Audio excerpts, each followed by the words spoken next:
Hey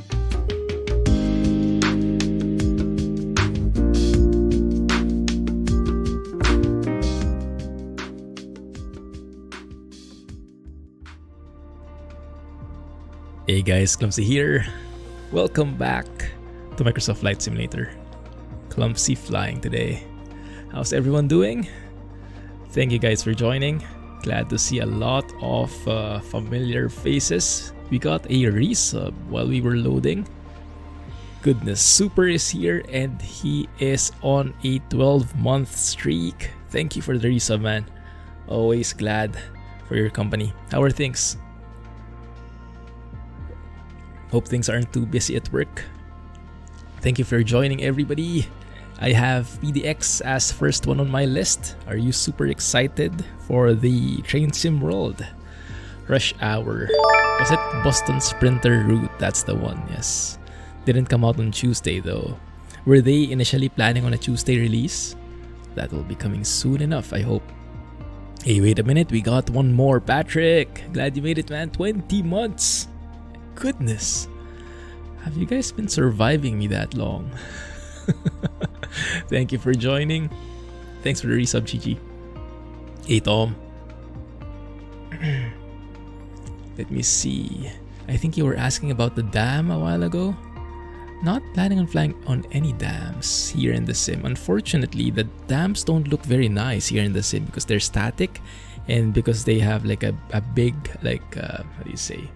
It's a sudden drop, like, right, in dams, and sudden drops like those steep descents on the landscape, the sim doesn't handle pretty well by default unless it's like a custom-made scenery that was handcrafted.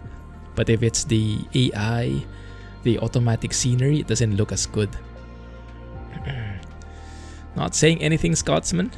But yes, thank you for reminding me. We will be having a special stream tomorrow, guys, same time. So normally I don't stream on Thursdays, but tomorrow I will. So make sure to join again. I'll make an announcement on Discord and spam everyone just so you won't forget. I'm not sure what I can divulge, but I can say we will be streaming. Gunny, glad you made it, man. Glad you made it. What are you flying at the moment? I see a couple of A320 pics on the Discord. Glad it's working well for you. Hey, Blacks. Thanks for joining. Appreciate it. Sorry, guys. I'm a bit behind in chat. I will catch up. I will catch up soon enough. Getting there. Yar, Jack. Sorry couldn't drop by the stream. Completely forgot about it because I was cramming to study the electrical stuff. I think we'll need to do a lot more though. Were you guys hunting? Were you hunting with Alex? Speaking of Alex, there's the devil himself. The devil's advocate. Oh my goodness. The Temptation 101. The guy who makes me buy all the stuff. I'm excited to try out more of Mart's trailer on Friday. We're going to be in ATS most likely. Cup of tea. Don't cut any wires, guys. No cutting of wires here. Hey Morwaz, thanks for joining. Glad you made it. Where are you hand flying at the moment? And yes, Tom, you are a sub. I think you were a quote-unquote victim. Maybe you should say beneficiary of that might be either Red or Jay was on a gifting spree last stream. So you got one of those, one of the gifted subs. Still busy as always, wanted to drop in, always lurking. All good, man. That is great to hear. Lurk away. Thank you. Game update was supposed to be Tuesday, Rush Hour Thursday. Ah, I heard about that. They call it summer update or something. So the game update PDX was supposed to have that track IR integration and everything else, right? And now I think they postponed that. I see. Only casualty has been you. Of what? Have you been flying? Hey, Bunky! Same here, man. Same here. Looking forward to this flight with the DC-6. To be honest, guys, I have not flown this in quite a while. I've flown this after Sim Update 5 just to check that everything is working, and everything was. But since then, I haven't touched it. So we'll see. We'll plan things together. Also, I don't have a specific route in mind. I was thinking we could do an on-air route if you don't have any ideas. But if you guys have any special requests, a route we want to fly over, want to fly to, I'm open to that because we'll be doing flight planning here from start to finish of the entire process. Because I noticed we have a couple of questions from time to time, like how do you do the flight plan? How do you route VOR to VOR? I figured we could make a stream that covers all of that, so we could point people this way if ever we get that kind of question again. Once you sub past 2 years, you just kind of go numb. Is that a good thing or a bad thing? Says the guy with 4 years. So, speaking from experience, exactly. Can't wait to see what game I stream tomorrow night. Oh yes, me too. 3 nights in a row, exactly. Yes, we'll make it. Tuesday, Wednesday, and Thursday night for US folks. Indeed. See you, Scotsman. Just kidding. Hey, Dadam. Oh, normally too late for you. Glad you made it today. Are you living in Europe somewhere? In the vicinity? Most likely. Trust me to learn all about the DC-6. Yikes. Yeah, who leads you into temptation? Exactly. Teach you all about the DC-6. Oh my goodness. I don't think I need to teach you anything. Corsair. Looks like an amazing plane in all aspects. Especially in the hand flying department. 1 a.m. No worries, Blacks. No worries, man. Thank you for being here, nonetheless. Asia server. Time to fly together then. Group flights, guys. So wherever I'll be flying, you're more than welcome to join. I'm not sure if you'll see it on the screen. It might get blocked, but just trust me on this. Oh, I think it shows. Yeah, well, we are on the Southeast Asia server. So later when we decide on a route, then you guys can spawn in and we should see each other and fly together there. Canada flight. I'm okay with that. Canada flight.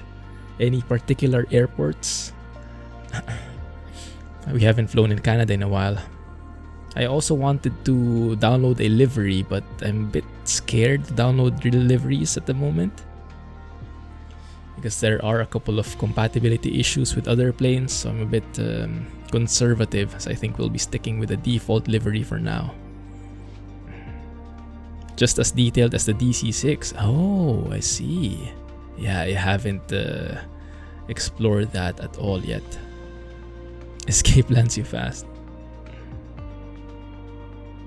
Nice. Joining on your DC-6 as well. Sounds good, man.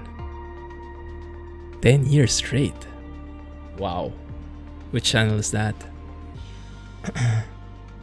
Oh, I didn't see that, Tom. Sorry to hear about the news for Cascade. Oh, man. It's always hard. Yeah, my mom got traumatized with that. She didn't want another dog because whenever that happens, she just gets devastated. UK, oh yes, what time is it? 1 a.m? Oh my goodness, yeah, I would be snoring soundly already by then. You can fly, but anything beyond that, you're terrible. Hydraulics, fuel systems, electrical, all modeled, even weapons. Wow. Yeah, I think it's a very famous plane in the flight sim community, especially those classic lovers. I normally don't check out those planes because they're... I don't normally check out military planes because I know nothing about them. But yeah, might be time to explore a little bit. So anyway, no particular routes in mind, then we will go with OnAir because I have a route. Let me show you. So maybe it's time we do some jobs for the VA. I have been slacking off, and Gunny and the others have been such hard at work. And I'm just slacking off here. DC-6 has been stranded, has been grounded in Berlin for the longest time. So we have a couple of jobs departing from Berlin here. And I think we will be taking this one. The one that goes to Italy, to Fiumicino. To Rome. I think we flew there. I can't remember at all how it looks anymore, but I think when we went to Europe before, Fiumicino's where we departed from to go back to Singapore on the trip home, if I remember correctly, because Italy, Rome was the last leg. Yeah, I think so, if I remember correctly, when we went on a highway to get to the airport. Cool. Gonna be a long night. Couple of people from the UK, glad you guys made it. Sorry for the timing, guys. Old military planes, not because it's warplanes, but because they are amazing to fly. Yes, that's a very good point of view. Yes, I normally skip out the military stuff because I'm not really into like weapons and everything. But yes, the way you put that actually makes it interesting. It's because of how they feel flying, not because of the weapons. Yeah, make peace, right? What's that? It's the expression. Bought 2 GPUs earlier, 6800 and 6900. Glad you guys found stock. Wow. 2070 Super until you can get the one you want. For one of them is here for your aunt. It's amazing to hear, Geek Squad. Thanks for joining, by the way. Have you gotten a huge performance boost with that 2070 Super? Slept all day. Sounds like a plan. Same engine as the DC-6? It has a radial engine as well? And the same size? I thought the Corsair was like a fighter plane. New phone in 5 hours. What are you getting, Miraz? Buy and restore and fly them. Ah, yeah, that's a good point. Huge engine. My goodness, that seems like an oversized one. Alright, so yes, let's go with that. We do have 2 jobs going there. It will total, and this is something that's kind of new in OnAir. I think it released last week. This profit per nautical mile column makes things a lot easier to see if they're worth it. The money you get versus how far that job is for. So it's gives you a good indication how worth it the job is. And I think, who was it? Was it Bunky who was doing this for quite some time already, or was it Gunny dividing the distance by the profit, by the revenue rather? So we'll see how that works. 1 second, huh? Let's get this one. Last takers, if you have anything else. Sony Xperia 10 3. Nice. They both use the R2800. Ah, although the transport version is quite different from the military version. There is a transport version. Of which one? Of the DC-6, you mean? Or the Corsair? Cool, let's take that. 5G, good camera. But you have 5G already, right? If you got injected? Just kidding. It was a joke, guys. It was a joke.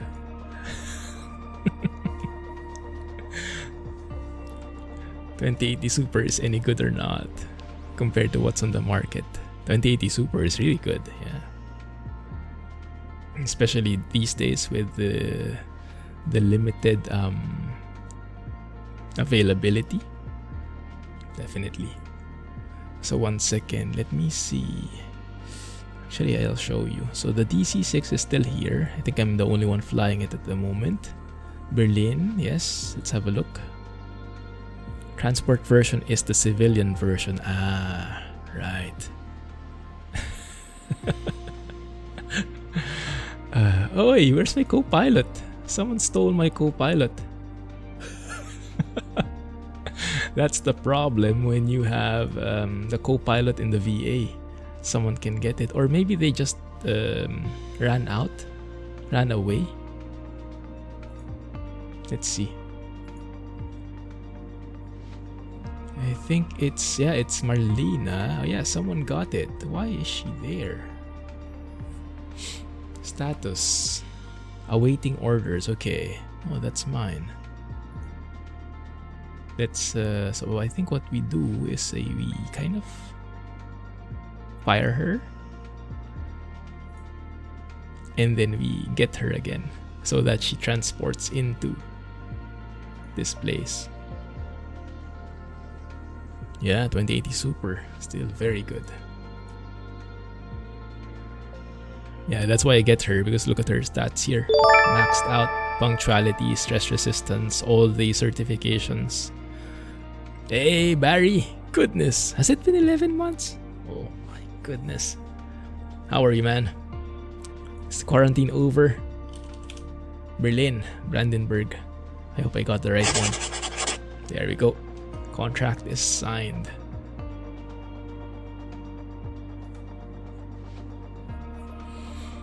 Both have about the same horsepower.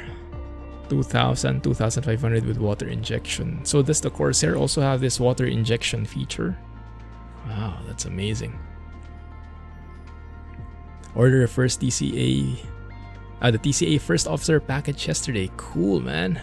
Oh, man. First joystick in your 3 years of playing flight sim. Were you using a controller beforehand? Oh my goodness, it's going to be such a game changer. Going to be such a game changer when you do that. You'll love it. I've heard very good things about that as well, the TCA controllers or the peripherals. Back to wearing masks indoors. I heard about that. Yeah. Oh, and speaking of vaccine, guys, I am now officially vaccinated. Because we have this rule rule here in Singapore. So you take 2 shots, right? 2 jabs of the vaccine. But you only are considered as vaccinated 2 weeks after the second jab. And it's been 2 weeks exactly this day.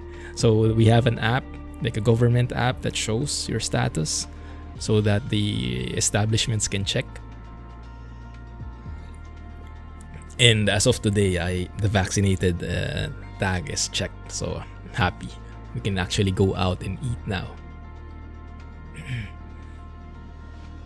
No worries, Barry. Thanks for the resub, man. GG. Booster shot, yes. That's also starting to become a thing.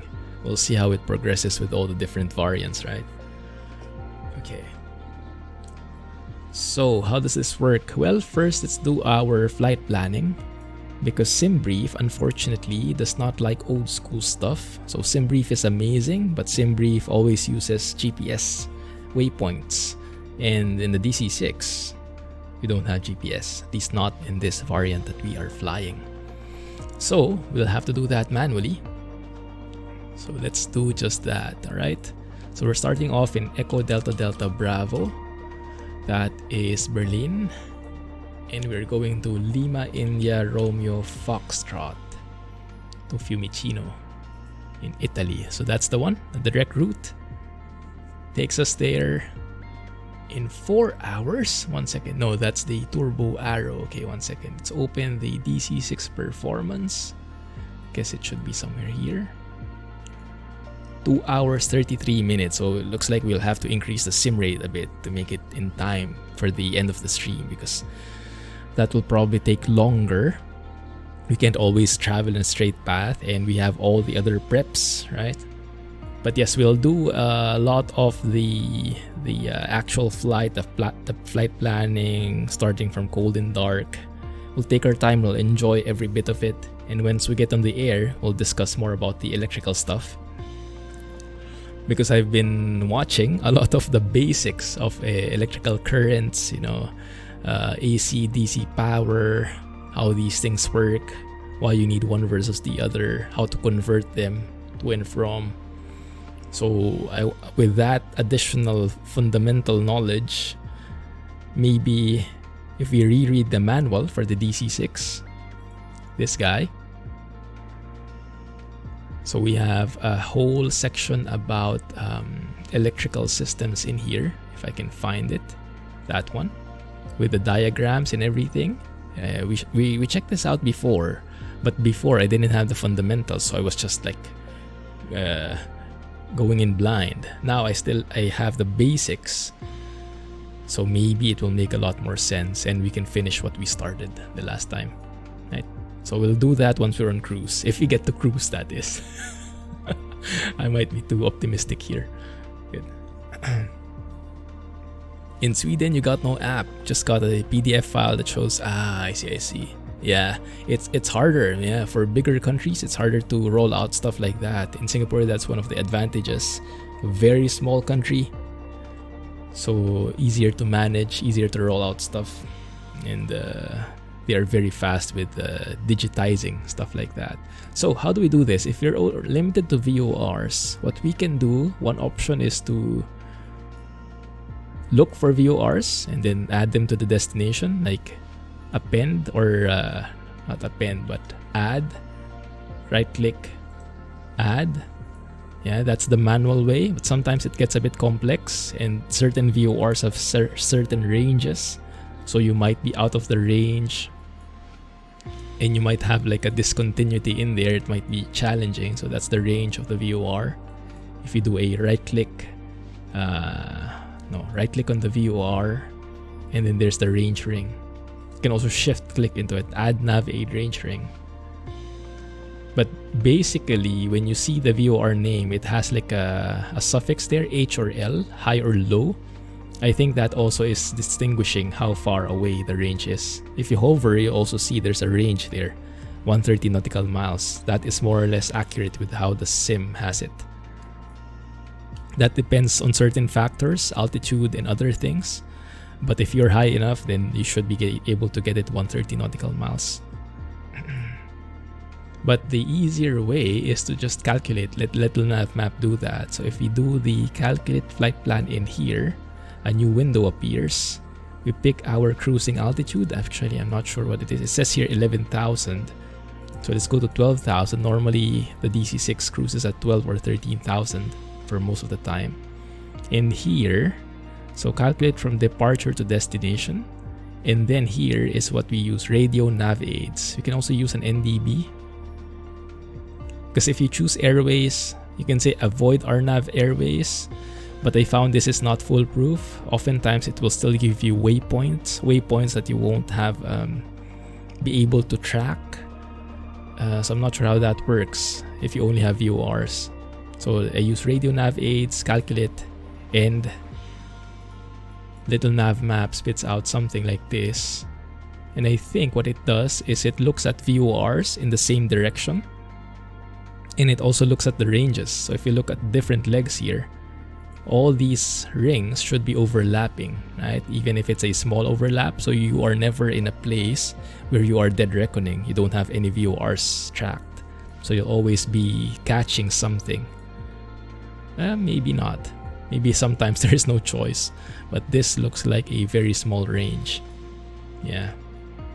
Let's see, maybe I missed something. Let's see. Rim?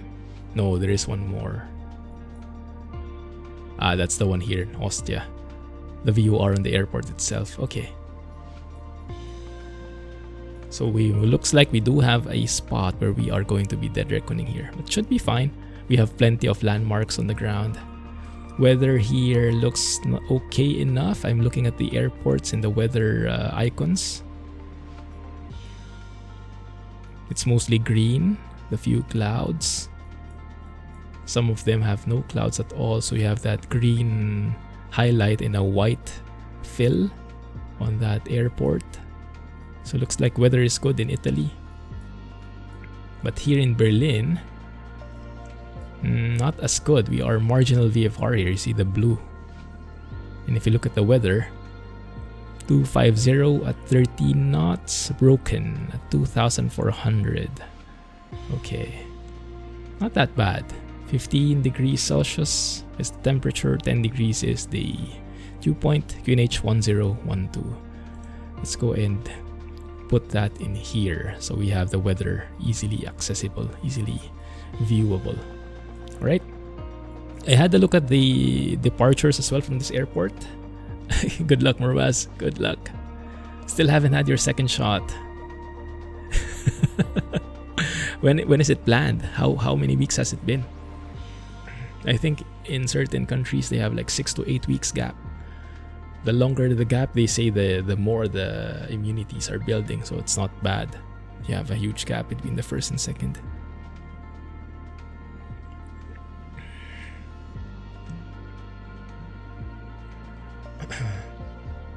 Ordered TCA officer pack yesterday. Hey, that's amazing. Never played one before. That's a great thing. That welcome to the world of flight sims, right? I myself am quite new to this entire thing. When did I start, guys? With X-Plane in the volcano incident. Is that 2018? 2019, I think. So 2 years ago. So yes, I was looking for departure procedures here. You can show departure procedures in here, and let's pick the runway first. So winds are coming from the west, so it's a 25 right departure. 25 left has an X there, so I guess it's under construction or something. It's not in use. So let's use runway 25 right. And we have all these departures, right? So if you zoom out enough, you'll see that with them being highlighted. You can choose one from there, and normally that would be okay. That would make sense, right? This one. But in our case, I'm not sure if there's an easy way to see this from Little Nav Map. It's easier to see in Navigraph.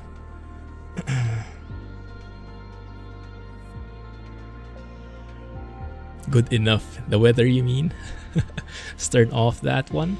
I don't want our location popping up because we have the no GPS. Let's keep it realistic, okay? So we have the Berlin to Fiumicino here. And if you look at the procedures in Berlin, you can see that the runway 25 right, yes. And if you look at the departures for that runway, you have these options.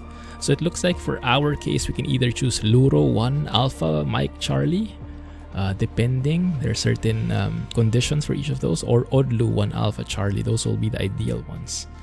But when I was looking into it, even if it does not say in the name, I guess it depends on the country, because some of them would say RNAV departure would indicate it's RNAV, right? And you need some kind of RNAV system in place for navigation, which we don't have. But in this case, I think it's the opposite. I think it's assumed that everything is RNAV already at this point in our current environment.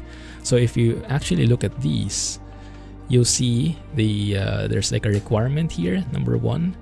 I'm not sure what B stands for, but that looks like an RNAV equipment necessary, right?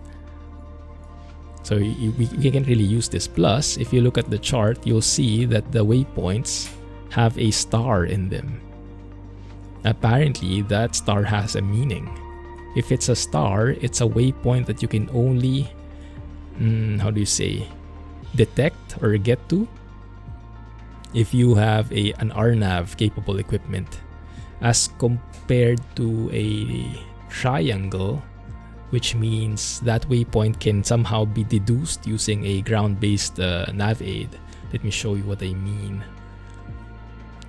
This one, right? It's a very small distinction, but yeah, if it's a triangle like that, that means you should be able to track it using a ground-based navigation aid, like this one. Kilo Lima Foxtrot, we have 24.5 DME from the which one is it? From the Berlin VOR. Yeah, and a 077 radial. So you have ways to track it. So basically, when flying the DC-6, I'm always looking for these triangles. If a departure does not have any triangles, then it doesn't work for me. And most of the departures here, I think all of the ones I've seen, all have stars. So no go. So I don't think we can use any departure for this flight. All right. So let me just copy those VORs so we can align Navigraph. You can go type route, plug this in here. Oh, what we can do as well though. So departure will not work, but maybe the arrival on the airport on Fiumicino will be possible. German weather. Sounds like UK weather, huh? Coming in hot. How did it go? Hey, mechanical. Hey, yo, flyers. GG. I like that combo. How are things? Glad you made it today, man. It's pretty late there. MSFS is still showing old data for this airport. It's a new airport and it's now fully operational, including 25 left. I see. Yeah, I hope so, Bunky, because Germany is part of that World Update 5, right? Are we in World Update 5 now? 6, I think World Update 6. Yeah, I get confused with all these numbers. Alright, so Fiumicino, let's go and look at that. So if you look at arrivals, first and foremost, let's look at the weather. We are getting winds from the west here, so ideally it's runway 25 as well. But I'm not actually sure if that's used often enough. I guess we could, because that's perfect for the winds. But it doesn't look like a major runway, does it? The major runways look more like 3-4 right and 3-4 left, based on how this looks. But I think this would be a nice approach because it kind of takes us right over Rome. So we might have some nice views. So I think for the sake of views, we'll use this 2-5 approach. Let's see. So if we pick an arrival, let's have a look. Runway 25. Okay, we have these guys. Let's see. Yeah, this is what I was mentioning. Yeah, normally it says RNAV arrivals, and it looks like, yeah, both of these are RNAV as well. Although there are some that are not, so that's pretty promising at least. We'll see. How about this one? The Rite 2? Oh, how do you... Okay, maybe we can pick that from here. Yeah, this one can work. This one can work at least. So you can see it's a triangle, right? That means we should be able to capture it or track it somehow using a nav aid, a ground-based nav aid. In this case, it's a VOR, Campagnano, 111.4 on a 341 radial, and 36 DME, 36 miles away from that VOR on a 341 radial. That should be Riteb right there. It's a pretty simple arrival. We can do that. But we can also just go straight to the runway. ILS 25. Yeah, this might make a lot more sense. If we just go straight to this VOR, Campagnano, and then we follow. So it's like an extended right base. Rome is over here, I think. So that might actually work. We'll see. Hey, larger. LL, how's it been, man? Glad you could join today. How are things? Flew from Berlin in April, 10 years after its construction. Oh, you mean you flew in real life? Did you depart from 25 left, maybe? I'm not mechanical. I'm not.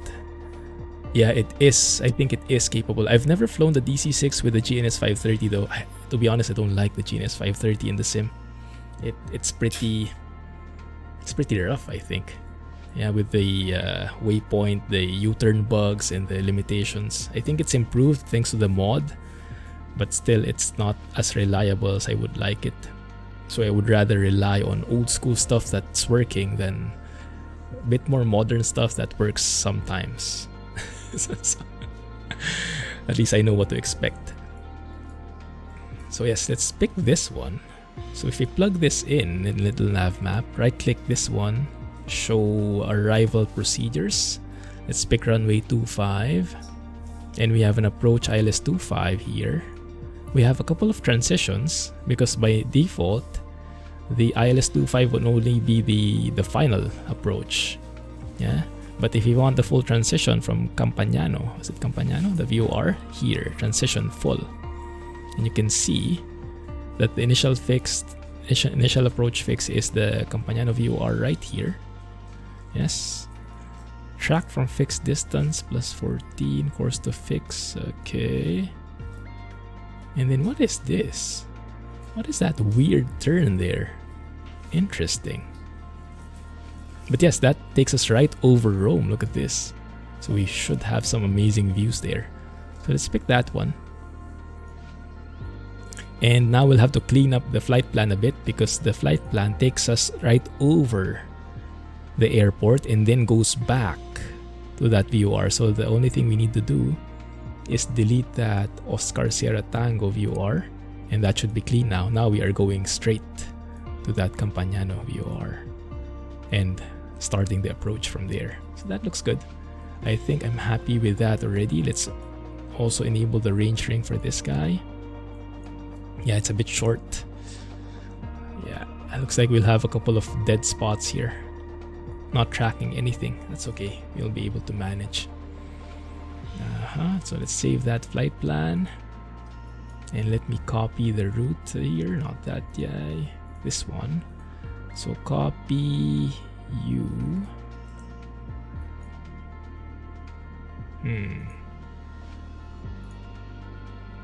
One sec, huh? Let's pin these charts. Airport chart for the arrival. Let me type in the route here.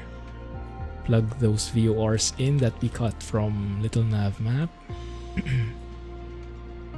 And then pick the approach ILS-25 with the Campagnano transition. There you go. Looking good there. Nice. Alright. And later we can think if we want the arrival, because I think the arrival works. The one we saw a while ago. The Rite 2 kilo. Rite 2 kilo. Not sure I want to though, because they're all based from the Campagnano VOR anyway. I guess it helps. Well, we can worry about that when we're on the air, right? You have plenty of time to do that. Yeah. We'll see. We'll adjust as necessary. Okay. We are flying from Berlin to Italy. Fiumicino in Rome. Because I have not been doing on-air jobs for a while and I want to catch up. So this looks good. Let's copy the route. Lots of different steps here. Next step is sim brief to get that flight plan. Sim brief. If not either, but you're using it quite a lot now in the BN2 Islander. Ah, I see. Long-winded for typing in waypoints. Yeah, it's very cranky, isn't it? It's very clunky that the dials, rotating the dials to get the different letters of the alphabet and whatnot. But glad to hear that it's working great. Nice. Good freeware scenery. Does it work with Sim Update 5, Bunky? I'm very careful about downloading additional scenery at the moment because of Sim Update 5. It kind of wrecked everything. So unless it was updated recently after Sim Update 5, I don't want to touch it just to be on the safe side. Cruise profile, we can go for the fastest one, I believe. 1240 brake horsepower. So we're going to be pushing it. And then look at the waypoints, right? All the waypoints. But we don't want that. What we want is basically this guy. So let's remove the airport. Just keep the VORs in there. And then analyze. There we go. So now it detects those VORs that we want to fly to. So now it will have a bit more accurate calculations for our fuel. And in terms of passengers, we don't have passengers. This is a cargo plane. In terms of cargo, based on the loads we got from OnAir, it's going to be 24.6. But we have some crews. I think the crew is not included, so let's just add it. Maybe let's add 400. Let's say 25 tons. No, this is pounds. 25,000 pounds, sorry. Yes, 25,000 pounds. Zero fuel weight, now that's automatic, and then everything else can get computed from there. That looks good. Let's generate that. I hope I'm not missing anything. I haven't done this in a while.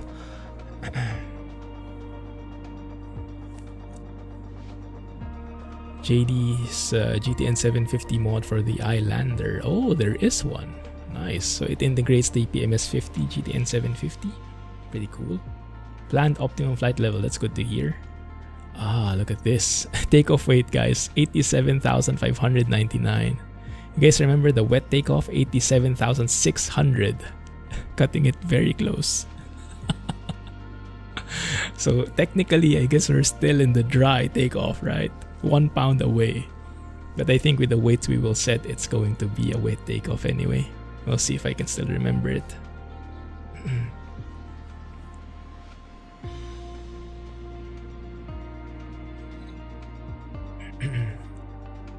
The 750 is a great mod.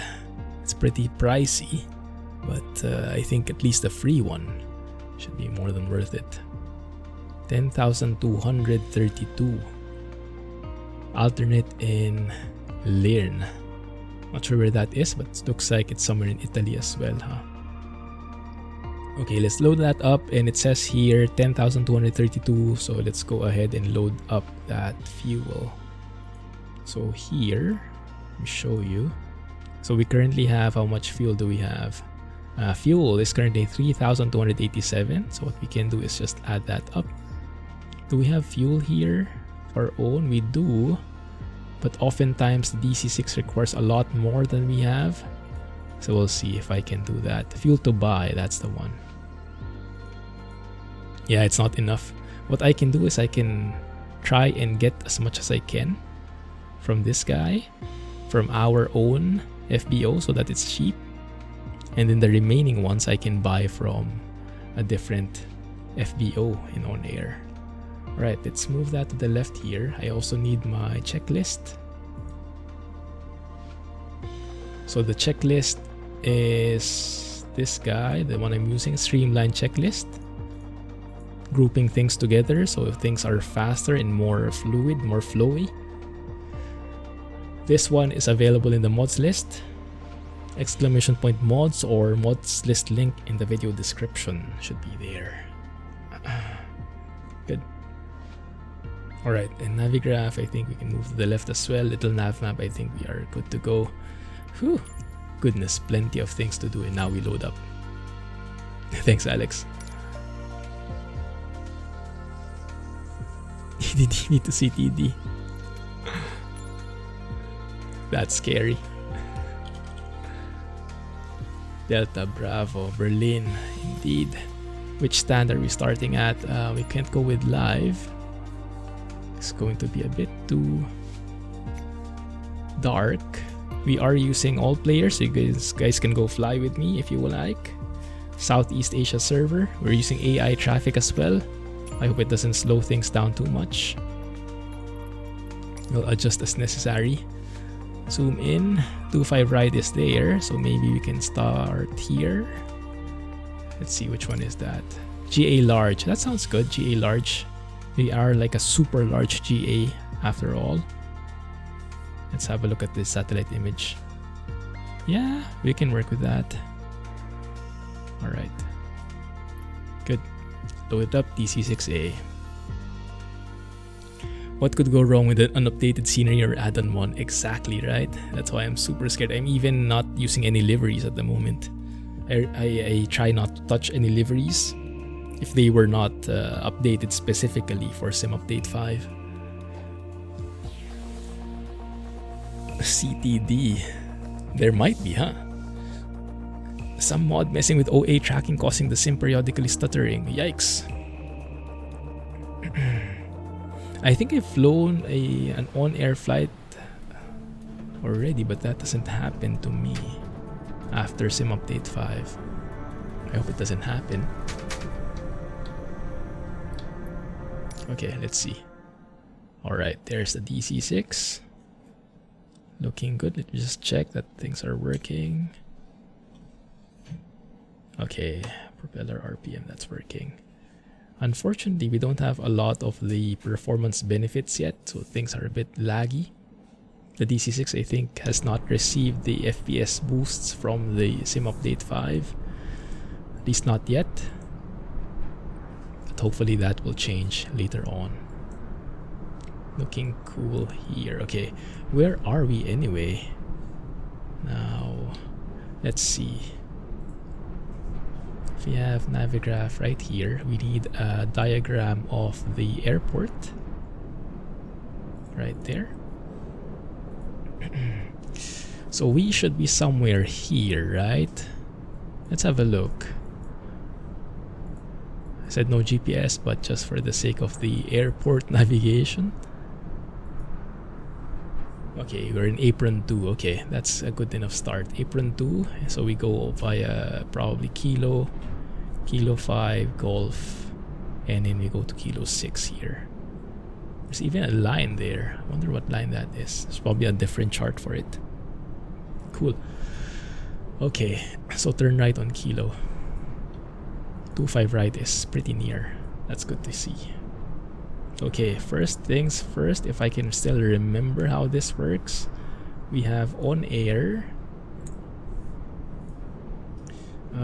Okay, so that's finished loading up here. Let me double check sim brief again.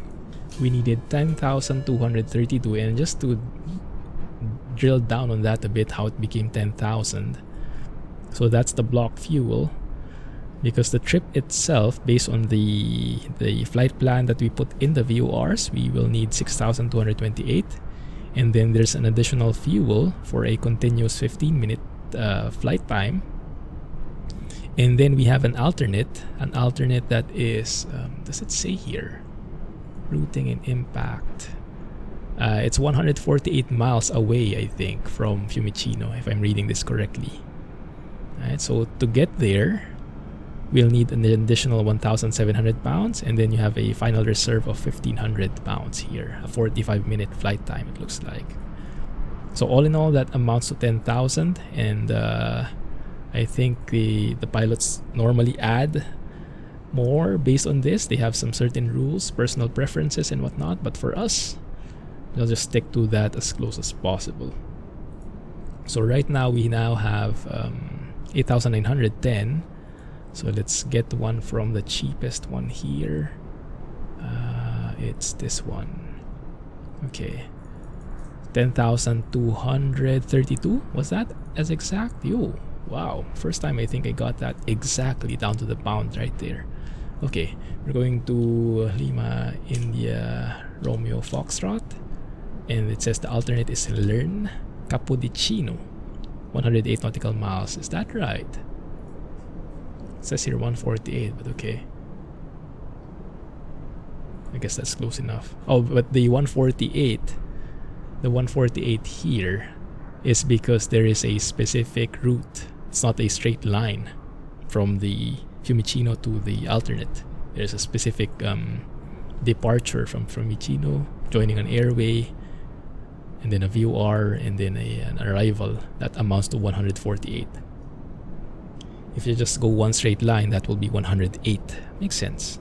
Makes sense. Gross weight 87,346. Interesting. That's still below the wet takeoff requirement. Okay, let's validate that. I'll need to close this anyway, because I need to do that on my personal OnAir window, not the VA window. It's a bit confusing, but that's how it works. That's Fabio's territory. Fabio is like 2 hours, me just 1 hour.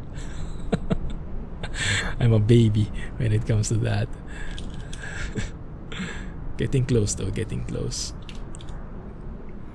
But yeah, I really wanted to show the end-to-end, because there are some people asking from time to time how the flight planning works, especially when you don't use GPS. So hopefully this will enlighten a little bit more people. Okay, that looks good. So we can fly now here. Oh crap, no, I have to change this as well, because the time, normally OnAir would use live time. I have to abort that for now. That's just one of the clunkiness in OnAir. So let's see, let's compute that. If we want to fly with this kind of timing, 6 a.m., but the live time is currently 2:54, so we need to progress the time by around 3 hours, right? So 3 hours around that. Okay, good. Alright, let's do that. So let's see. So what we can do is to options global settings. We have a company UTC offset of 3 hours. So that means from the lifetime, it accelerates 3 hours. So that should get us the time we want. So let's see if that works. Young Padawan, exactly. Learning well, young apprentice. Oh my goodness. Okay, let's do that again. Fly now. 87.5, that increased. Oh, because of the refueling is finished. Yeah, that's pretty close to what SimBrief has. So we are right at the border of the dry takeoff. Hey, Matt. Taga Singapore na ngayon. Pero, yes, Filipino for sure, based on the accent, right? How are you? Are you also into flight sims and stuff? Yeah, look at that. Okay, so we have fuel, total payload. It's not yet matching. I don't want to auto set it because OnAir does not do a good job in auto setting that. So what we can do, change that time a bit so we get a bit more visibility. Get back here and let me see if I remember my keys. Wow, that's very laggy, isn't it? 25 FPS, oh my goodness. That must be with all the AI traffic as well. That's okay, we can survive. Fuel and load manager, okay. So we said we wanted... What is OnAir looking for? Let me load up SimBrief on this window. 10,232. So let's do that here. 10,300 should be close enough, right? 10,300, and then the cargo we have 25 tons. 25,000 pounds, sorry. So let's fill that up and then let's put this here. That's going to be 23.6, 24.9. I think that should be close enough. And when you go back to OnAir, that should be, now it's checked for both the fuel and the total payload. It's close enough to what it's expecting. So now it says, okay, you're close enough. So now you can actually synchronize that and we can start tracking. There we go. The time changed based on that UTC hour offset that we put in. And now we are starting our flight. There we go. Let's hope that the stutters that LL was saying would not come into play here. I mean, we have plenty enough of FPS loss already. 2 or 3 years ago. Oh, nice. ATS. Glad you found me again, man. Welcome back. Casual to just fly without doing all of this. Yes, definitely, Cellabones. How are you doing, man? Glad you made it. Yes, you can make it as casual as you want or as hardcore as you like, depending on your preference. Alright, let's see. So using this checklist, the streamlined checklist, start from here. I won't be showing you this screen, but you can load it as well. As I mentioned, from the mods list, there is a link there. This streamlined checklist contains it for both the CRJ and the DC-6. But I'll keep this on my other screen and I'll reference it, okay? Alright, let's start this. So we have the parking brake that's set. Let's go ahead and check the circuit breakers. Oh my goodness, that's very slow. Just checking that everything is up except those that we are expecting that are in the down position, which are these guys. Alright, the heater, the water heater, everything else should be up. And yes, this is not just role playing because these circuit breakers actually have an effect in the plane. And if some of those are off when they shouldn't be, then the corresponding system will not work. So this really has a purpose in there. Okay, that looks good. Let's move to the upper overhead where we will check that the water injections are off. The prop emergency de-icing is all off and guarded. That looks good. Let's go through here. Let me make sure that the battery and ground power is on. That should start the plane up a bit electronics wise, and then we check we have ground power that lights up. Turn on the ground power and we should get some more indications. Let's see. Yes, some lights coming up. Good sign. So far so good. So still a bit dark, but bear with me. Okay, next up is these guys, I think, if I remember correctly. Yeah, nav lights. I like put that on steady. I think I was studying from Mentor Pilot before, but it's more on a 737 point of view. That when they have the ground power attached, they also put on the nav lights, the steady lights. Beacons, we don't turn that on yet. Seatbelt signs and emergency lights, no smoking signs will be on. If I remember correctly, yes. Fuel boost pumps are all off at the moment. Yes. Inverters, let's turn them on. All in the up position. And then the generators to on over here. Make sure that all the ignition switches are off for the moment. These guys will be using that later.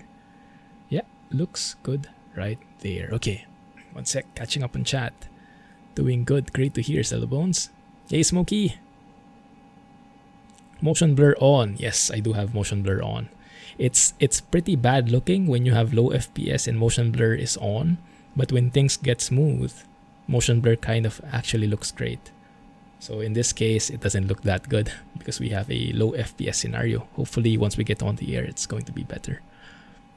Hey, Espen. How are you, man? Glad you managed to join. How are things? What are you flying at the moment? Oh, the lights went out. I think that's because the sun is coming up. So what we can do is we can turn on some lights here, but I can never remember which of these lights are working for which exact area. So instead of fumbling about, we have a shortcut right here in the EFB where you can have cockpit lighting. You can have like a red one right there, right? Or we can have like a floodlight.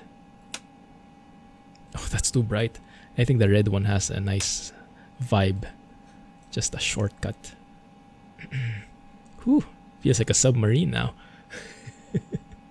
Okay, let's move on to the next one. Let's see.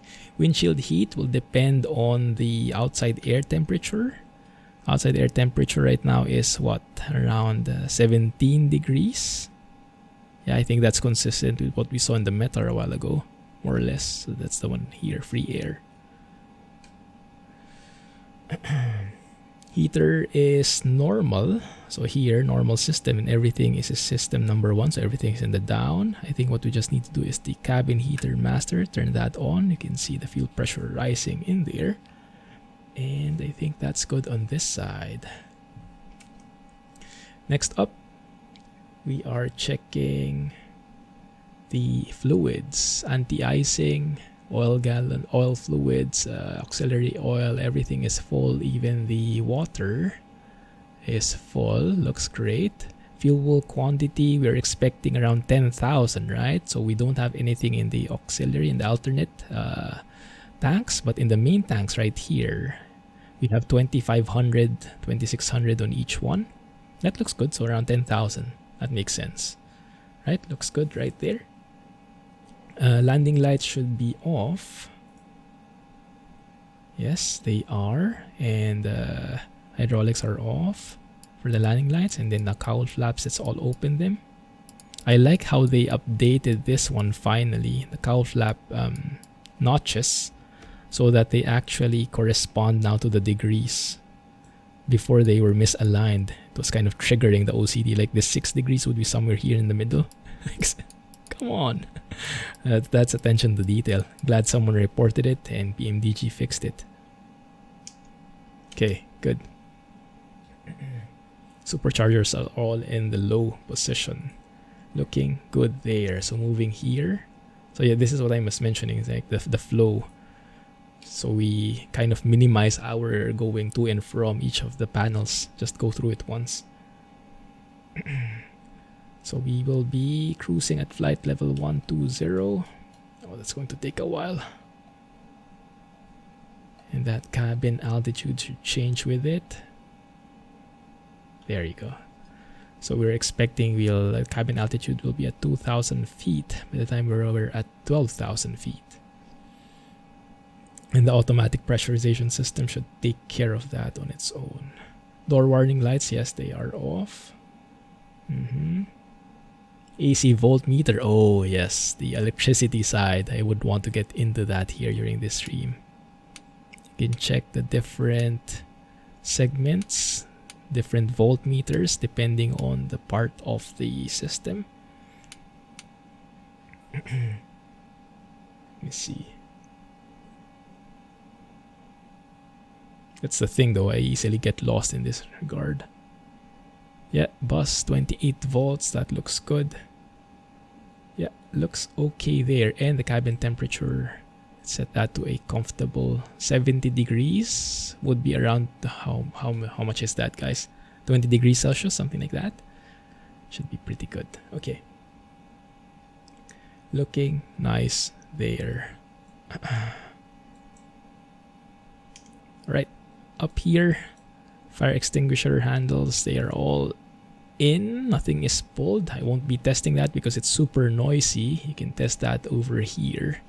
Not a fan, so we'll skip through that. We'll set the altimeter here, in which little nav app is saying it's 1012. Okay, 1012 right now. And that should, I always get confused here because it's the opposite direction versus the arrow. 1012 is around that point. The airport elevation is 156, so maybe something like that should be close enough. Do that as well on this side. 1012. That looks good right there. Nice. Hey Spirit, how are you doing? Doing good, doing good. Just preparing the plane, going through the motions, getting acquainted to it because I'm a bit rusty. Okay, looks good. Next up is the pedestal right here. So make sure that everything is in the main max right there, not in the off position, right? Make sure that the cross feed is off. That looks good. Prop lever is forward, full forward. That looks great. Prop selector is number 3 or number 2 auto. It is in number 3 auto, should be fine. Throttles, let's open that just a tiny bit forward like so. 1/10 to 1/4 inch open, I think that is. And then the fuel oil pressure warnings are all on here so that this one lights up when something is wrong at the moment. Yeah, we are low pressure because nothing is happening yet. Makes sense. All right, let's see.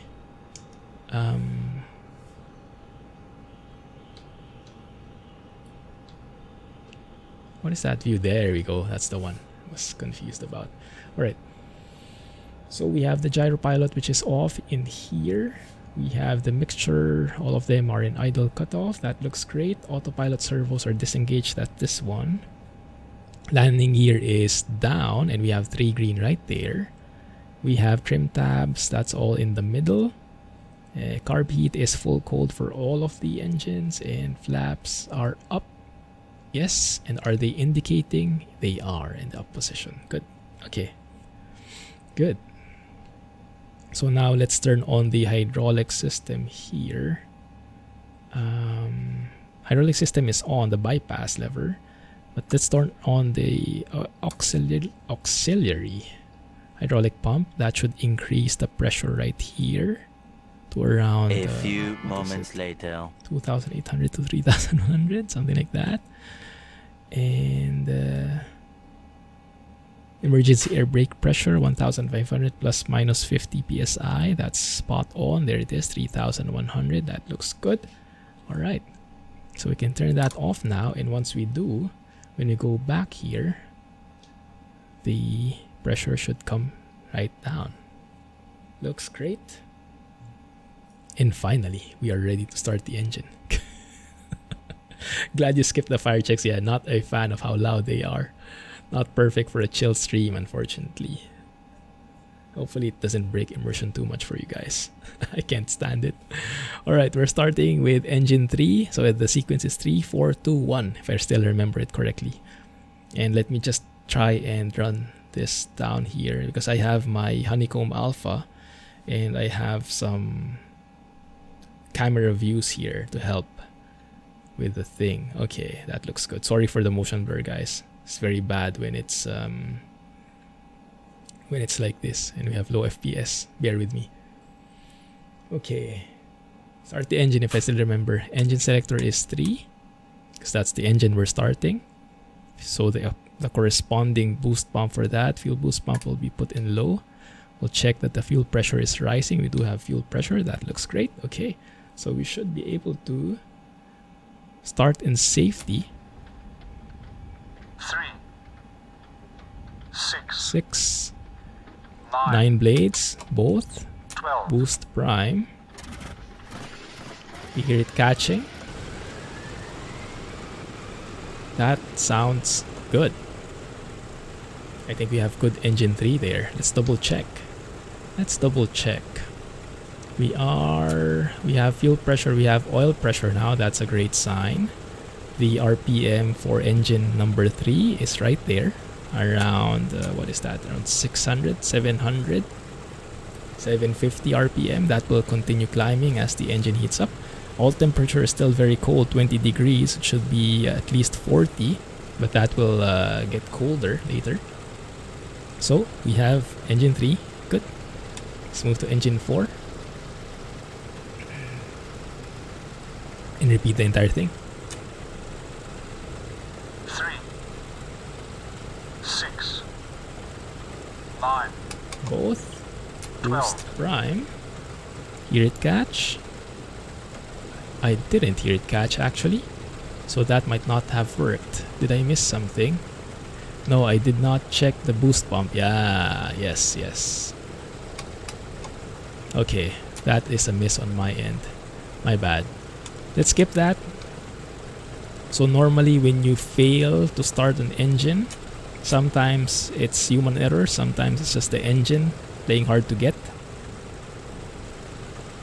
But regardless of the reason, let's put that to idle cutoff again. We skip that. So 3, 4, 2, 1, right? We move to 2, move to 1, and then go back to 4 later. That should be okay. Alright, let's get back to 2. There we go. Boost pump to low. Check the fuel pressure. That's the one I missed in engine 4. Okay, looks good. Start. 3, 6, Using my ears to hear it. 12. I heard it. It caught up. Mixture, auto lean, auto rich. That should be good based on the sound. So we have fuel pressure, oil pressure on 2. That looks good. All temperature is still cold, but getting there, 20 degrees. Look at engine number 3. Getting higher, 30 degrees now. It started from 20. Also the RPM for engine 3, getting close to 1000 RPM.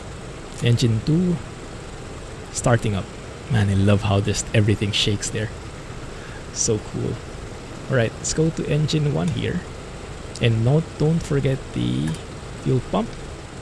Double check that we have fuel pressure. We do. Looks good. Alright, start up. 3, 6, Magneto. 9, These guys. Yes. 12. I hear it. Caught properly. We have the mixture. So now we have fuel pressure, oil temperature, and RPM. Okay, looking good as well there. So it's just engine 4 that's missing.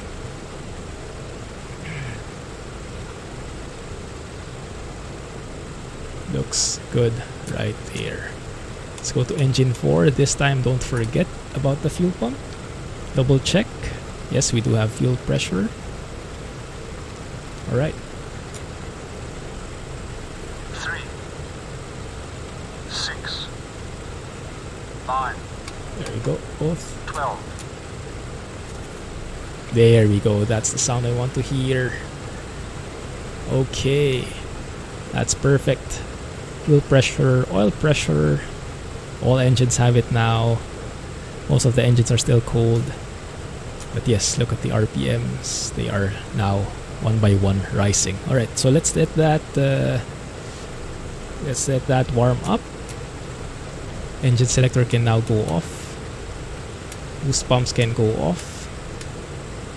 Let's double check that we still have fuel pressure even if the boost pump's off. Yes, we do. That's great. And now we should be able to go to plain battery here, because we have generators on and the engine is generating its own electricity. And that's what we'll be getting into later, studying the electrical systems. Good. So ground power can now be removed right here. Perfect. Awesome. Alright. What's the gross weight for us at the moment? 87. Oh, actually, look, if you look at the gross weight, it says there 87,789. We actually crossed over to the wet takeoff. Okay, so let's do the wet takeoff later, just to be on the safe side. Hey, fly with us. Thanks for the follow.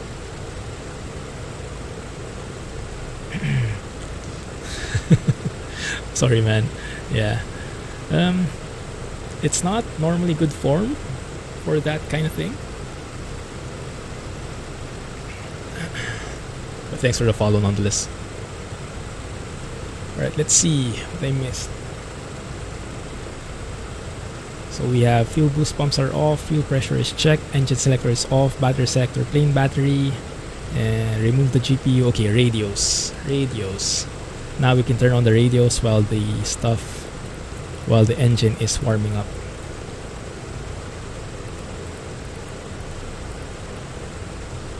Alright.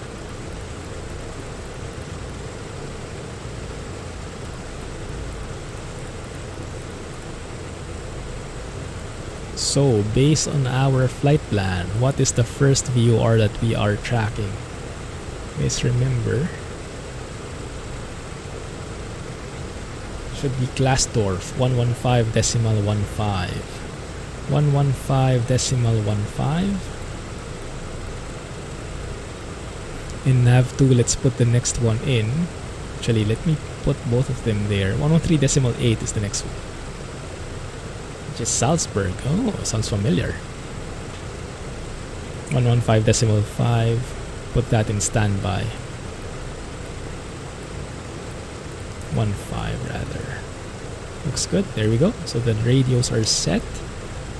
Are we getting any of them? No, we're not. They're still too far away. Okay, that's fine. Yeah, it's also 0 still. Yes, guys, let's put on altitude reporting. That should be fine.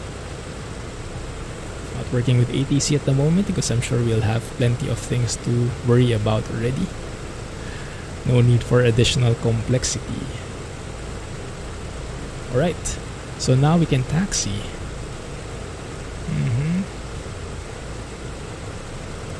Just mainly monitoring our cylinder head temperatures. They look pretty good so far, and looks like everything is on the 40 degrees level now in the oil temperature, so we should be good. We should be good to taxi. Right? Great. Yes, that's very true. With so many things to do, having more hands to do it would be amazing. Definitely. Alright. So let's double check the taxi stuff again. Let me just see where I am. Turn right on Kilo. Yeah, I think I'll need a diagram for this. I always get lost in airports. Like I can navigate VORs without GPS, but in the airport itself, I would get lost without a GPS. Yeah, just having this one. So let's do that. Let's release the brakes. Let's release the gust lock as well. There you go. Let's double check that my controls are working. Yes, free and correct. Rudder is working as well. Oh, that's interesting. Actually moving already. There you go. Very nice. Take it slow. That's Kilo right there, I believe, so we just take it all the way there. Looking good so far. Let me see if I missed anything. Alright, gust lock is disengaged. Let's go ahead and set our flaps. Flaps would be 20. So that's 10, 15, 20. 3 notches down. And we can double check that using the panel right here, engine instruments. Yeah, flaps 20 is indicating. Nice. You can also check outside. Actually, haven't seen the outside of the plane yet, since the engine started. There it is. Flaps are indeed on. Such a beautiful, beautiful plane. Very nice. fuel boost pump.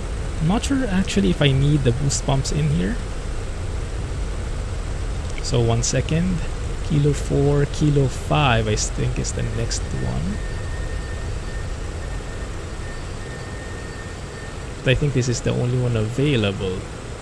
Might not be 1-to-1 with the diagram. Okay, let's turn right here.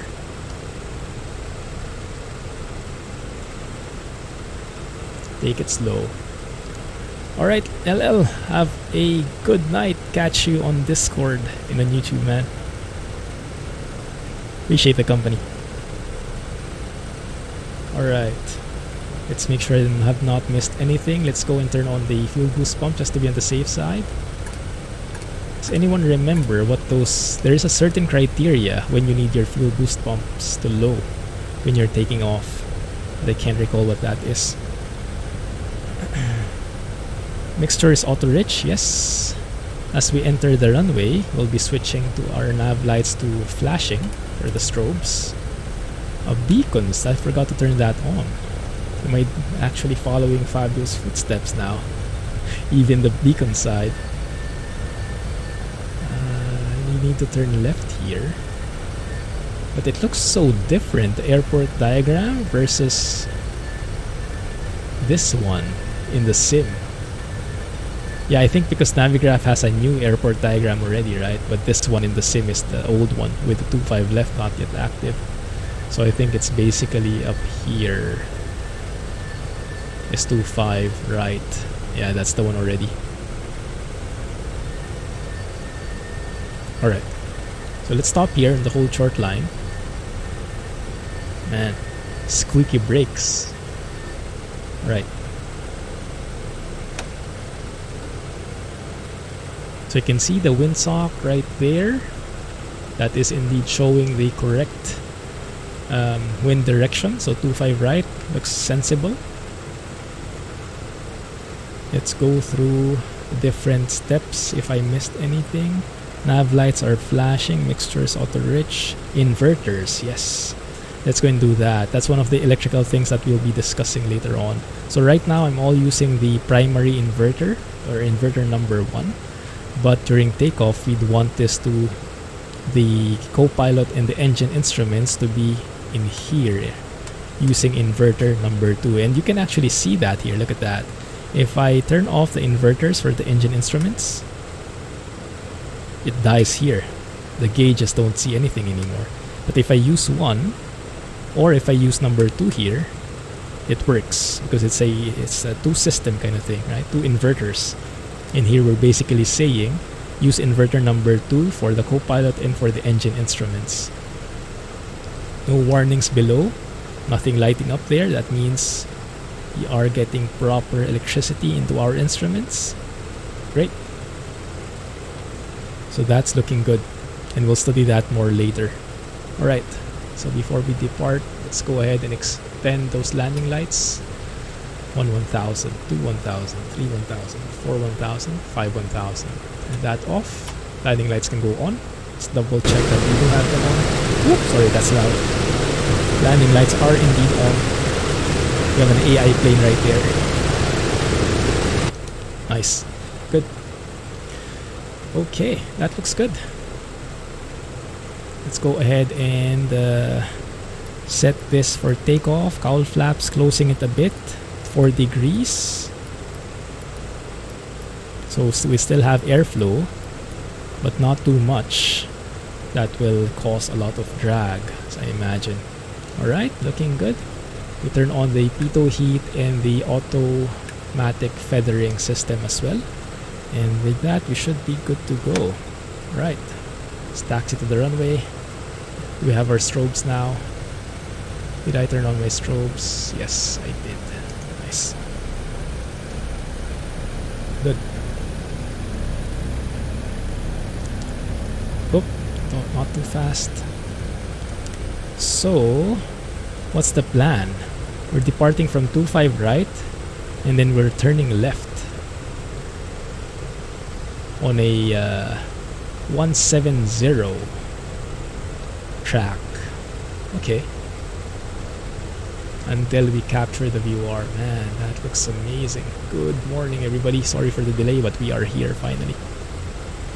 Okay, let's line up on the runway and let's brief a bit how this will all go, because I need to remind myself how this goes.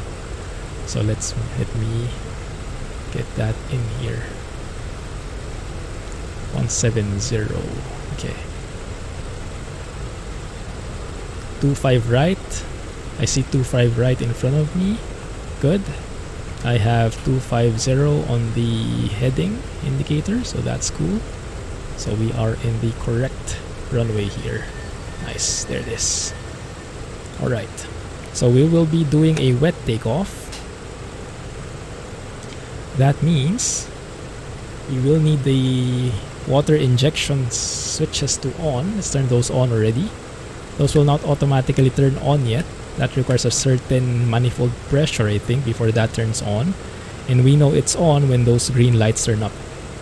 Alright, so, and when that happens, we'll be moving to 30 inches of manifold pressure. We'll be observing how the engine instruments are, how the temperatures are.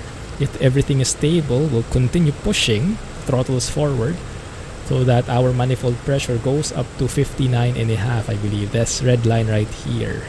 59.5. I'll probably keep it at 59 just to be on the safe side. At around, I think, what is it? Around 40 inches of manifold pressure, the water injection switches. The water injection should trigger, should get that green light. And we continue pushing forward. Around 100 knots, we rotate. And then let me see, what do I do? Positive rate, gear up. Yes. At 130 knots, I move my flaps up. I retract my flaps. And then I go to METO power. That's pulling back on the throttle to 46 inches, lowering the RPM to 2600. And then eventually I go to climb power, 40 inches manifold pressure, and then 2400 RPM. Okay, something like that. Pitch for 165, that's a good point, yes. Pitch for 165. And as I adjust the power. Alright, let's see if I can remember all of that goodness. Let's see. Right, and then we turn left and track 170 degrees until we capture that VOR. Alright, good. So holding the brakes here. Push forward 30 inches. It's shaking. Outside the harmonics now, 30 inches. That's looking stable. Alright, let's do this, guys. Wish us luck. Hope I didn't miss anything. Manifold pressure increasing. There we go. The water injection is started. 59 inches. Looking good there. Alright. Keeping center line. Cylinder heads getting hot. Please don't give out on me. Airspeed's alive. 80 knots. Ooh, that's a hot engine, my goodness. 100 knots. Alright, rotate. Positive rate. Gear up. Looking good. Going flaps up. VORs alive. Pulling back on the throttle. Going to 46 inches of manifold pressure. 2600 on the RPM. You can hear it changing. Pitching to 165 knots. Looking good. Okay, engines are not as hot anymore. Hello, Berlin. Beautiful. Pitch to 165. Oh dear. Thank you, I'll need it. Man, that sounds amazing. Alright, that looks good. So let's lower down the manifold pressure to 40 inches. You can see it from the engine instrumentation. And then go to 2400 RPM. Right, so perfect. Okay, so far so good. Cylinder head temperatures, these guys breathing well. That looks great. Let's start turning to the left here. Try and capture that VOR. Man, that is beautiful. What's amazing in this plane is even if we're not getting the best FPS, it's stable, right? It's not stuttery, so it's not such a big deal. Good morning, adventurer. Perfect timing, man. Perfect timing. Hey, Hillsman. Thanks for the raid as well. Welcome to the stream, guys. Just in time for all the goodness. Right, let's see. So the VOR is alive. It's pointing that way, so we're basically going to where that VOR is. Right now I'm hand flying it, but sooner or later I'll need some help with the autopilot, the gyro pilot, so I can start with my checklists. Let's turn off the landing lights, should be good there. Retract it. 1, 2, 3, 4, 5. Good. Turn that off. Alright. Let's adjust this VOR. So we're going straight to it. There it is. That's perfect. Right there. Alright. So now we can go to gyro pilot, turn on the gyro pilot and the autopilot servo, and then go to localizer. We should be headed straight for it anyway. That looks good. Why are we climbing so slow? Am I missing something, guys? Am I missing a crucial step? Oh, there we are. We're climbing. Flaps are up. Gear is still down? Oh, 1 second. Gear did not go up when I switched it. Ah, yes. Because I have a conflict in my keys. That's why we're going so slow. That makes sense.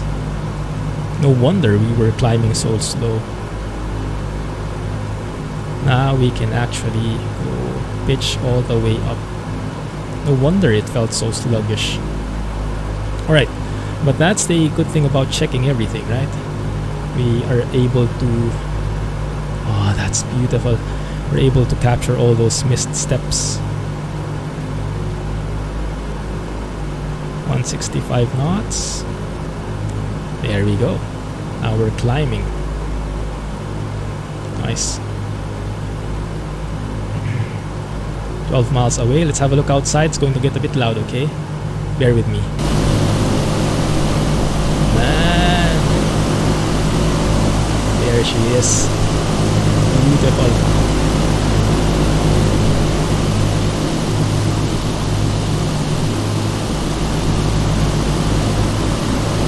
Too shabby. I'll take it. Okay. Ooh, going too slow. Pitch down a bit.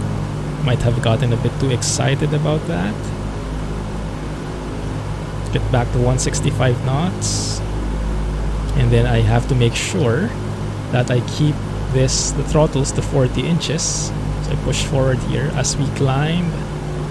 As we climb, that manifold pressure will constantly go lower, so I have to keep on pushing and pushing forward until we reach our cruising altitude of flight level 120. By the way, what's the transition altitude in this thing? Because we're not following a departure, so it's hard to see. Don't have info on it. 1 second, let's look at the chart.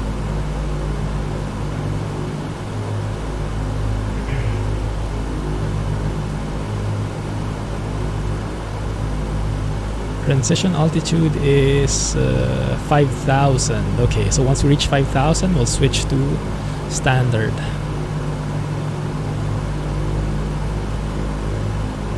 Almost there. Hey, agility. How are you guys doing? Sorry, things got a bit busy there, but workload is starting to lighten up. Just give me a few seconds and I'll be right with you. Okay, 1012. Well, 1013 is pretty close anyway, right? It's almost like there. Actually, you know what? I'll just press the... No, the B key will not work in this case. Yeah.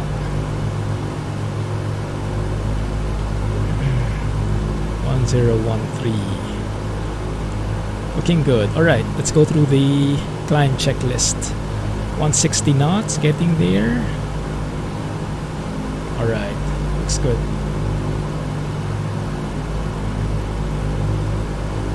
Alright, climb checklist.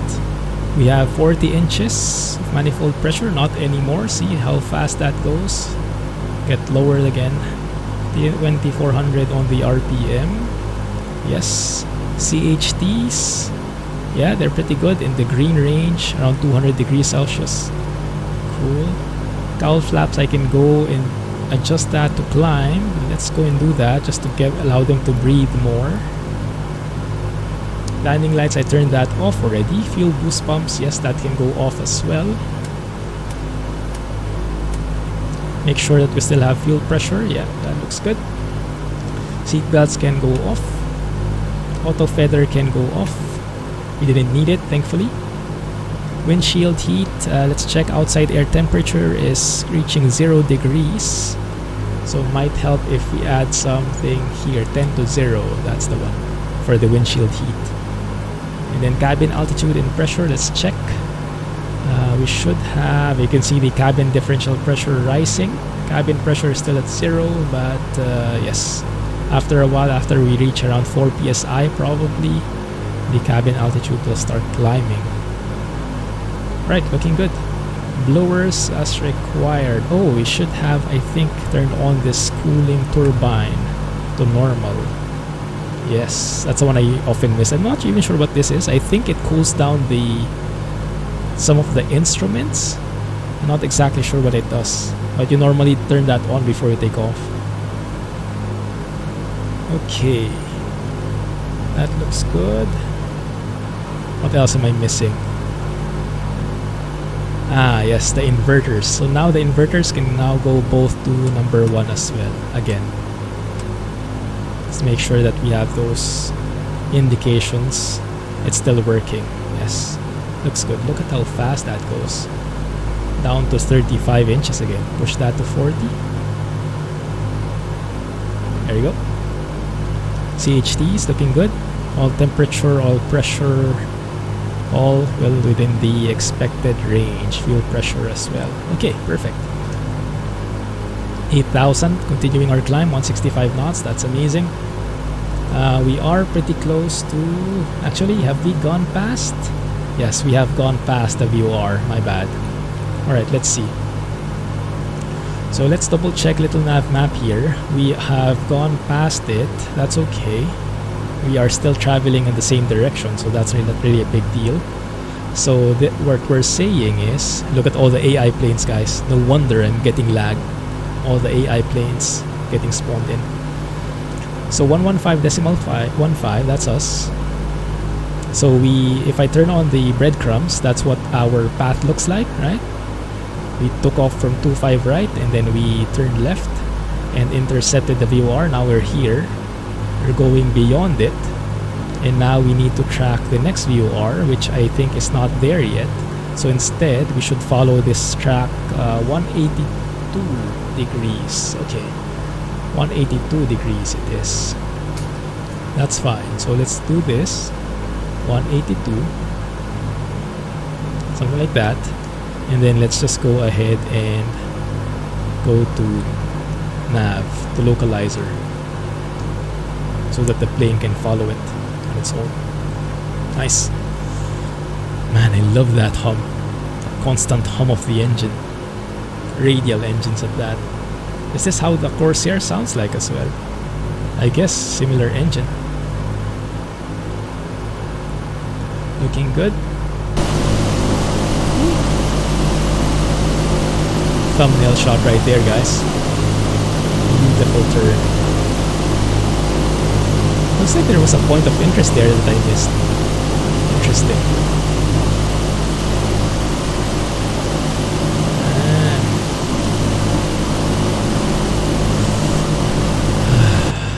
Clouds give me shivers. How amazing they look. Alright, let's double check that we're going the right way here. Yes, we are. Yes, there it is. The VOR starting to get in the middle. We can also see that here. You can see that this VOR1, the outbound radial, that tail of the arrow, is getting closer and closer to 182. And now that it's almost there, the plane is starting to get back on that track, 182. That is perfect. Yeah, in some cases, this plane is a lot more automated than the arrow. At least I don't have to worry about the altitude as much. Very nice. 1013, right? Should be around here. There you go. Getting close to 12,000 feet. Keep pushing the throttles so that we maintain that 40 inches of manifold pressure. Monitor our temperatures. We're looking good. Nice. And let's go ahead and pitch down just a tad. 165 knots. Okay.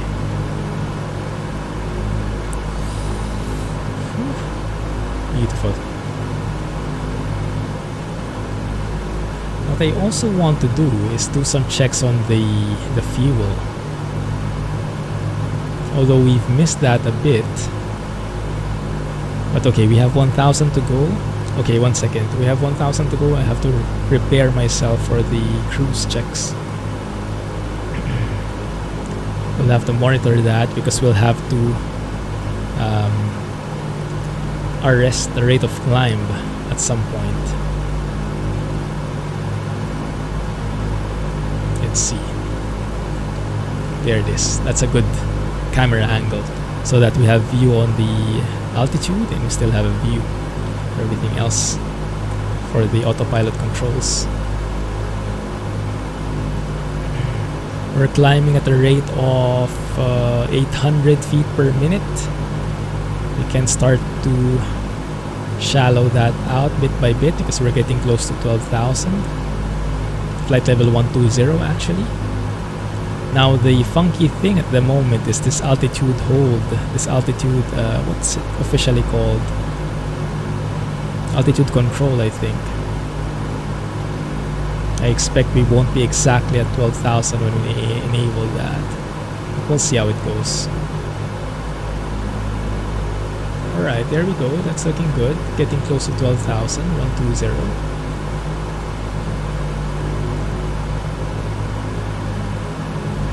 Almost there. So I'm shallowing out the climb. Getting closer and closer. And we're there. Nice. So with that, I can turn on the altitude control. Look at how it pitches down. Yeah, it's just a bug. I imagine will settle around 100 feet off, more or less.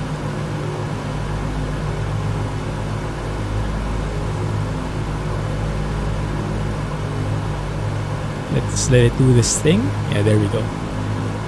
Around 11,900. Should be close enough, that's okay. Alright. So that looks okay there. Now we can actually set our mixture to auto lean since we're now in cruise. What that does, it lessens the fuel consumption. You can see the fuel consumption going down. Right, there it is. From around 1,000 pounds per hour, it went down to 800. And then we will tune our cruise power. Now, in a nutshell, cruise power with this kind of setting, 1240 brake horsepower, is going to be around 36 inches. So let's pull that back to 36 inches like so.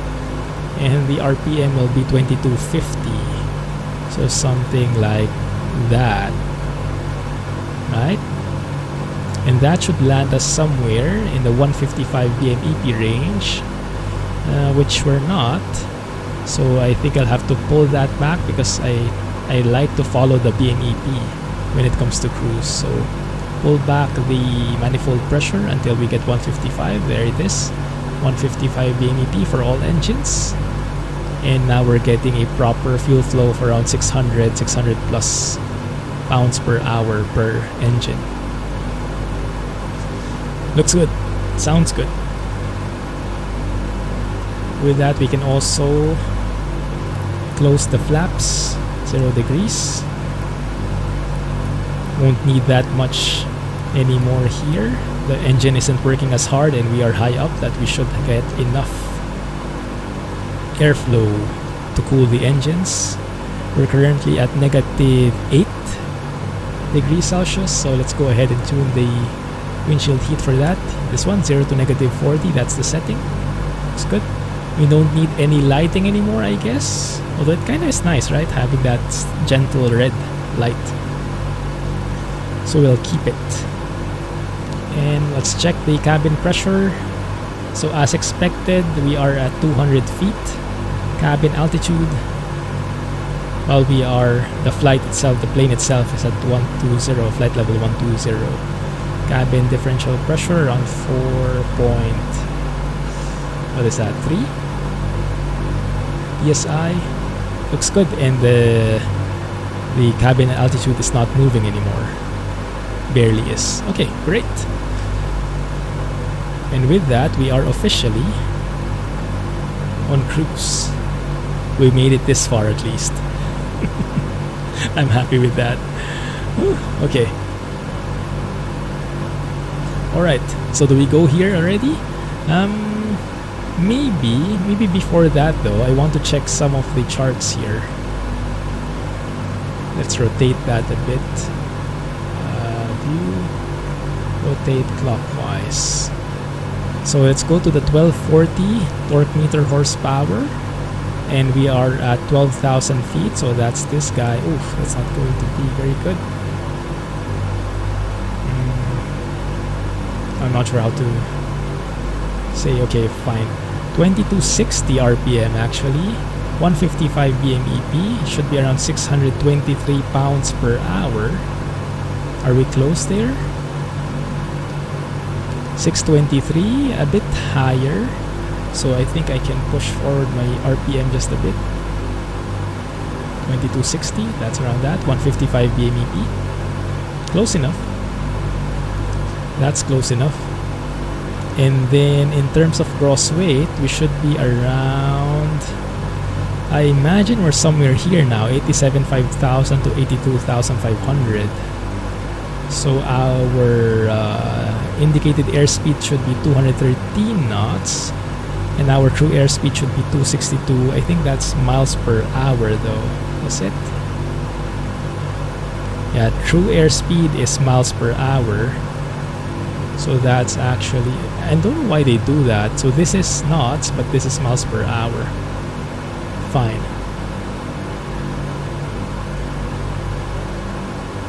Fit one full page. So 213, 262. Okay, let's check that. Whew. 213. So this is 200. That's 210. 20, 30, 40. So 210, a bit slower, but the ground speed is around 260 unless we have winds here. So it looks pretty good actually. Looks pretty good, not too shabby. It does seem like we have a bit of winds though, because we're tracking 182, but our heading is 190. Yeah, so it looks like we have a bit of winds coming from the right. Whether that's a tailwind or a headwind, not sure. Probably close enough because we should be at 260. Oh, but it's 260 miles, right? Yeah, it's 260 miles. So we have to convert that into knots. I think there's a conversion here somewhere, if I remember correctly.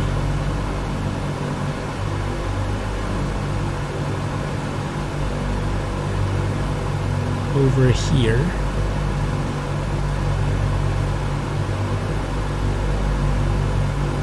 Let's see if I can find it.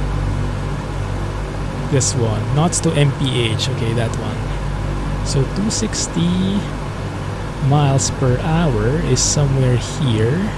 That should be 225 knots. Ah. So wait a minute, are we getting that much ground speed? Because based on that chart, we should be 225 knots true airspeed. Somehow that, I guess it kind of works. indicated is around 213. True airspeed is 225 at flight level 120. Kind of makes sense. And then 225, but we're actually seeing here, we're seeing 260.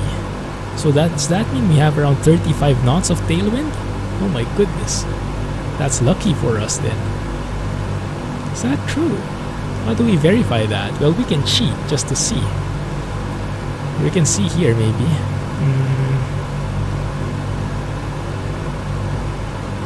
Speed. No, actually that's not true. Because it says here our true airspeed is 252. Our ground speed is 260. So it's not really 225. That doesn't match.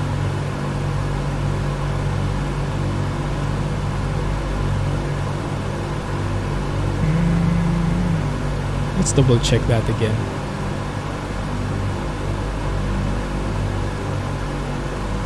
$12.40.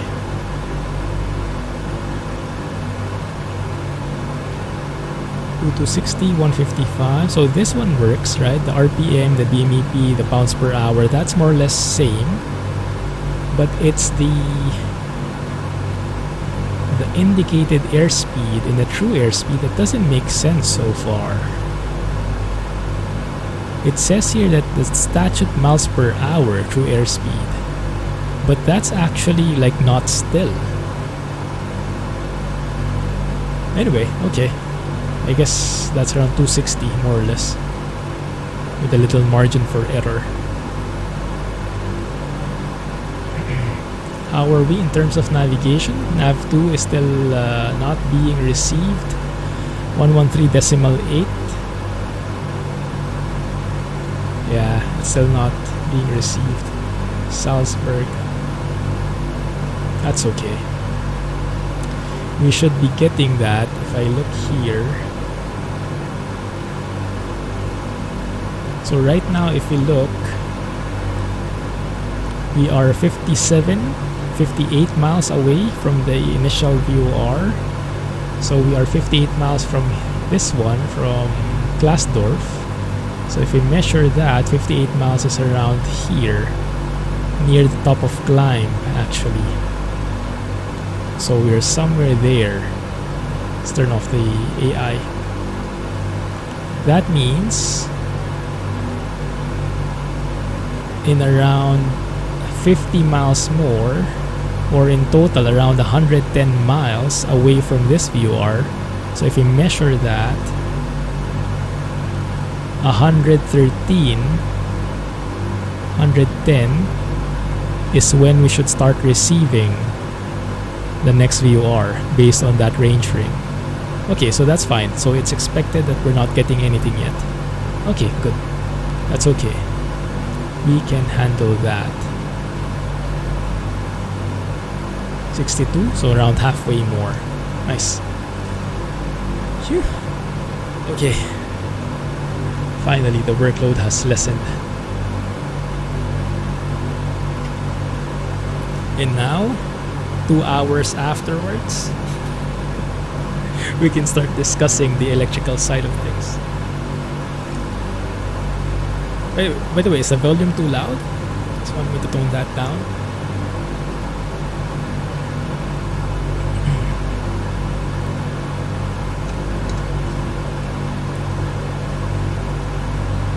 Glad it's working so far. Let's get a nice view here. I think it's this one. Yes, there we go. Scenic view. Perfect view of the clouds below and the landscape as well. I will take that. Thank you. So time for the main event. Let me know if you want the volume adjusted. Some people like the constant humming. I hope you can still hear me. Alright, let's go and dive into things. And let me know if it's too small, okay? Maybe we can extend that a bit. That should be fine. So it's section 9, electrical system. So we have the basic 24 to 28 volt electrical system. single wire type. I'm not sure I'll be reading everything. It's too much. Ah, okay. But I think we'll need to read this one because this is a good overview. Airplane structure is used for the ground return, except in the vicinity of the magnetic compass. This is beyond me. I think this is beyond the fundamental stuff. But this one, DC power is delivered to a main electrical bus by 4 engine-driven generators. So, am I understanding it right? That the engine generators are producing DC power? That's pretty surprising for me because I've only studied basic engine stuff like engine with an alternator, and the alternator normally produces AC power, right? Well, I guess it can get converted to DC power. Okay. Better read the entire manual. Good point, good point. Alright. Wired in parallel and by two 12-volt batteries connected in series. Okay. External receptacle permits the introduction of power from a ground source into the main bus when the engines are inoperative. Okay, so we have some diagrams for that later. Each generator is connected to the main electrical bus system by individual cables through protective devices. AC power is supplied by two rotary type inverters, either of which is capable of supplying the entire 115 volt. AC power is supplied by two rotary type inverters. Okay, so how I understand it, the generators somehow, the 4 engine generators, they produce DC power. That goes through an inverter or 2 inverters, and then that becomes AC power. And the AC power goes wherever it's needed. Later on, we'll see more details on that. Okay, either of which is capable of supplying the entire 115 volt 400 cycle AC load for instrument and electronic equipment operation. Ah, is that normal that AC power is used for instrument and electronic equipment? From what I've read, when you're dealing with sensitive stuff like circuit boards and whatnot, you'd like DC power to be supplying that. But in this case, it's AC power that's supplying those instruments. Maybe it's not that delicate. This is a 40s plane, so maybe some of the concepts are still not developed enough, huh? That might be. 1 second, guys, huh? Let me just check because I'm getting a bit of turbulence in here. Just making sure that everything is good. Cylinder heads are pretty cool, 200 degrees. We are beyond carb icing. We are colder than the carb icing range. That's good. Everything looks okay. All temperatures, not reaching that yellow zone, so we're good. Oil pressure looks good. Fuel pressure, okay. We are good here. Okay, no problem. Just a little bit of turbulence. Nice. Let's get back. It's not a Dell server rack, mister. So maybe it's not that delicate. An emergency inverter. So what this one is saying, so there are 2 rotary type inverters. Not sure what rotary type means, but it's an inverter, a type of inverter, and we have 2 of those. It says here, either of which they are capable of supplying the entire 115 volt 400 cycle AC load for instruments. So even though we have 2 inverters, even just using one is capable of supplying the entire thing, which is exactly what we're doing. Remember this part we did here where we had inverters, right? So that's, and just ignore the labels because the labels are a mess. Just think of it that if it's in the up position, that's inverter 1. If it's in the down position, that's inverter 2. And right now, we're only using inverter 1 to power the pilot side, this guy, the co-pilot side instruments, and the engine instruments. So everything is being powered by inverter 1. When we were taking off a while ago, we did it this way, right? And what it is doing is it's still using inverter 1 for the pilot side, But for the co-pilot and the engine instruments, we're using inverter 2. So we're sharing the load a bit more, which makes sense because when you're taking off, you're using a lot of power, you're in a very delicate situation, you want everything to be working, so as many redundancies as possible, so you're splitting the load between the two inverters. But when you're on cruise, everything is a lot more stable, you can continue using just one inverter. At least that's how I understand it. If you understand differently, let me know. Oh, look at those clouds. Beautiful. Just do one more check. Just scan this a little bit. Looks good. Nothing stable. Might be realistic. Alright, we also have an emergency inverter apparently in some airplanes. I'm not sure if this DC-6 has it. Okay. Only in the event of failure of the two main inverters. So we have two inverters already. Two main inverters. They can both supply the entire thing. So if even one fails, you're still good. But in case both fail, you have an emergency inverter. Well, some do. Not sure how to enable that. If you know where the switch is, let me know. But we probably won't want that. And then in addition, there is even a fourth inverter to launch outlets whenever a cord is plugged in. Oh, okay, I see. Because we have DC power and these electrical appliances mostly use AC power. So I guess that cord, whatever it's referring to, 110 volts, like an AC appliance in the US, right? Uses 110 volts usually. So that fourth inverter is for those appliances, for those external stuff that are attached, plugged in via cord. Okay, there's a schematic. We'll study that in detail. Delivered to the main distribution line, main bus. Okay. Power output from the 4 generators is delivered to a main bus, right? Okay.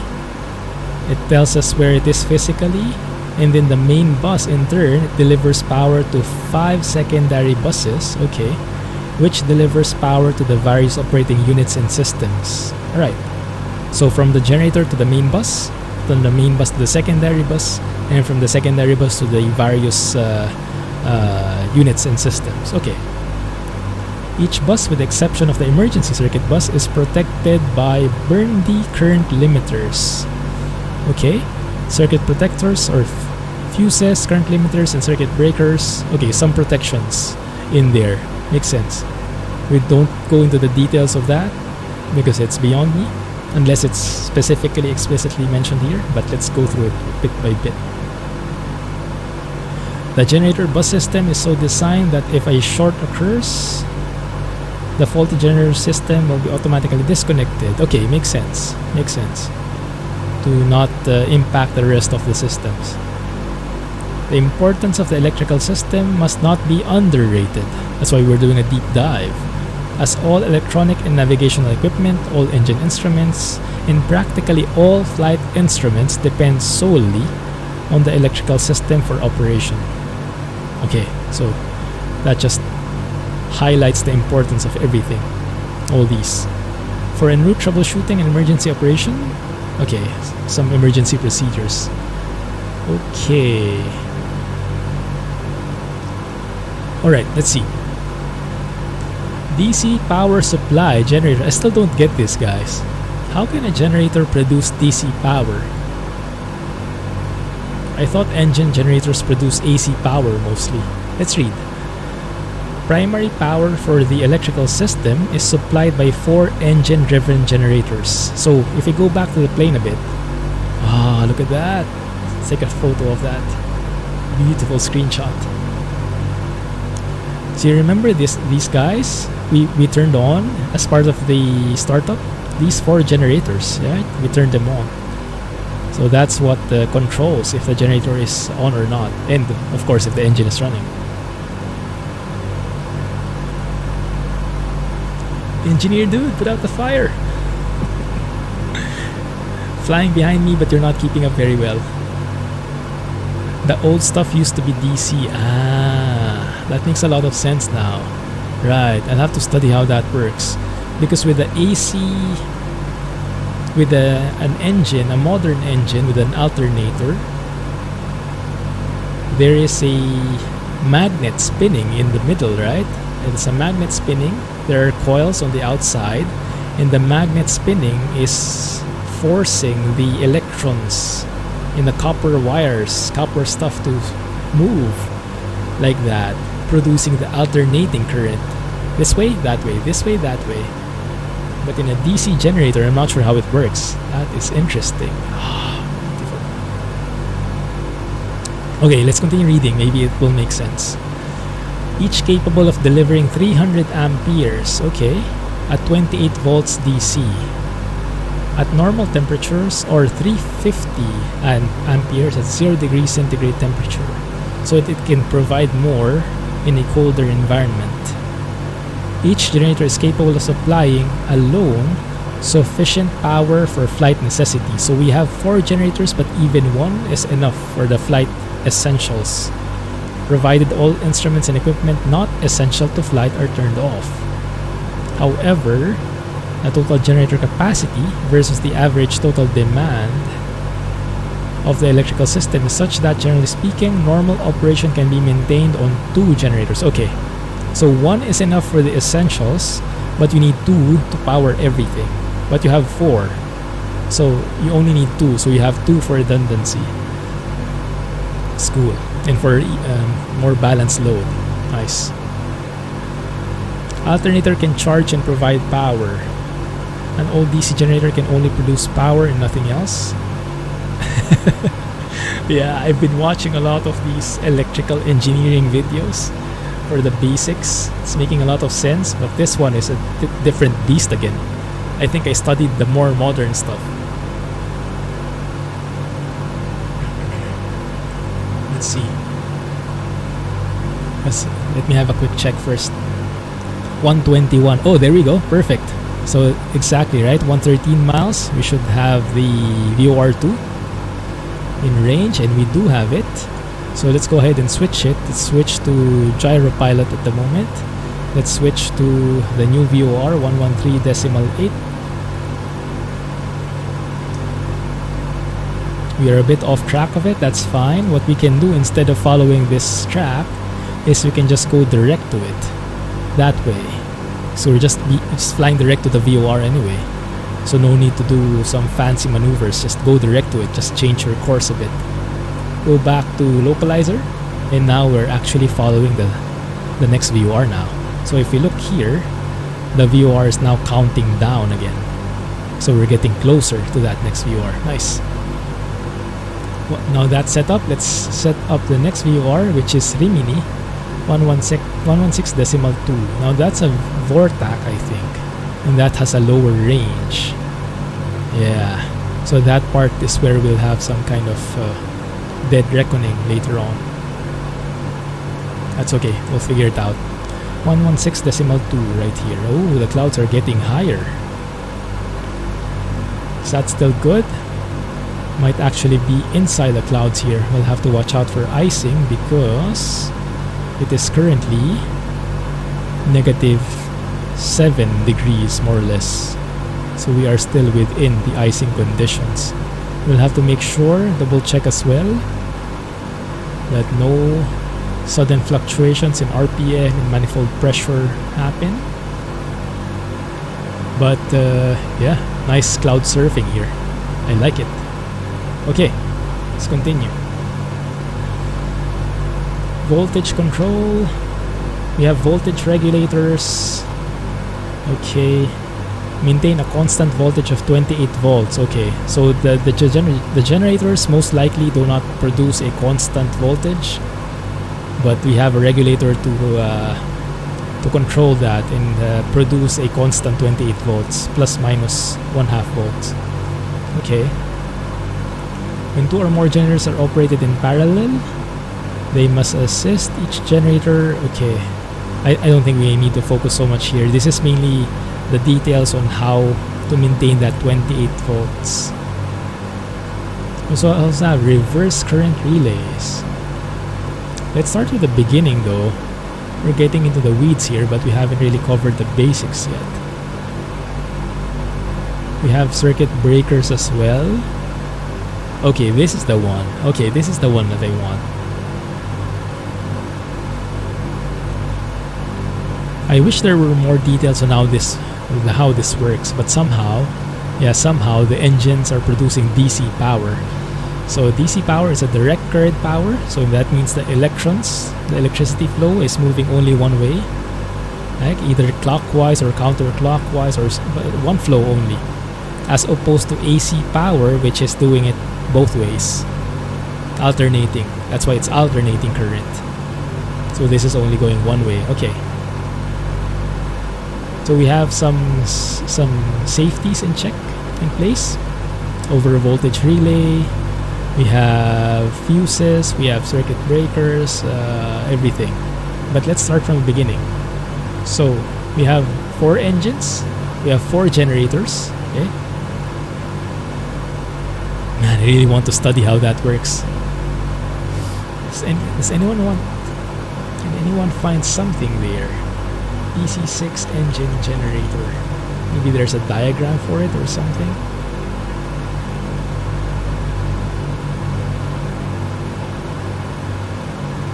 Douglas DC-6.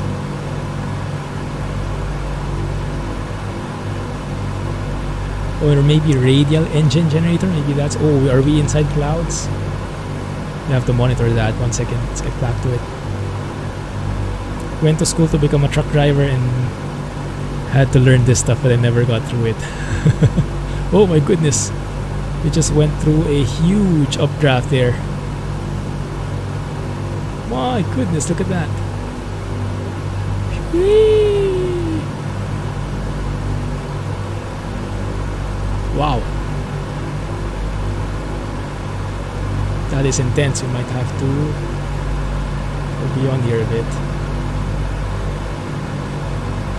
Don't overspeed, don't overspeed. Altitude controls still working? I think so.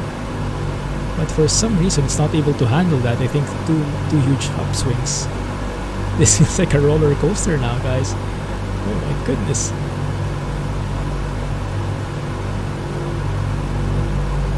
Or unless it's the autopilot that's braking. Yeah, let's turn that off. Let's manually do this for now. Turn off the servo as well. Let's manually do this. Let's go properly to 12,000.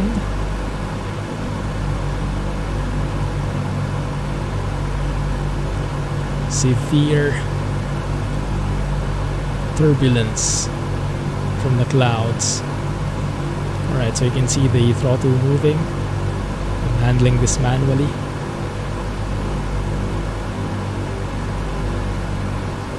Let's see if that changes things. Yeah, exactly. Bouncing all over the place. Oh my goodness. Yeah. Intense here.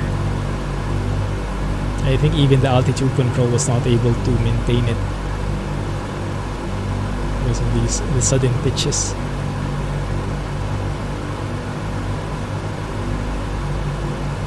It's very nice though.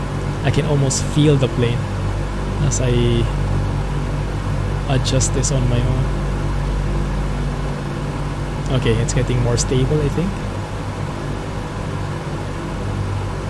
Not really. Still getting crazy all over.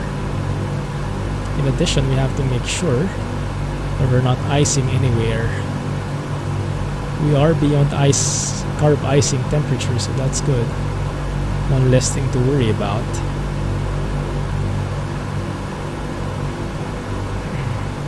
In the soup.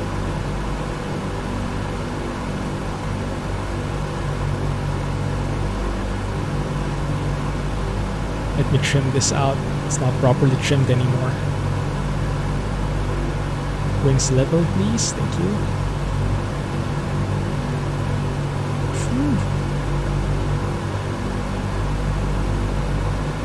Keeping my ear open as well in case anything changes in the sound of the engine. That might be an indication that something went wrong. Oh my goodness. Maybe we should have studied the weather a bit more, huh? Are we maybe over mountains? Could that be a thing as well? Interesting. Let me check. If I open little nav map here, oh, maybe put that here on the left as I hand fly. Yeah, we might be 113.8. No, we're not quite there yet. Not even in the mountainous parts yet.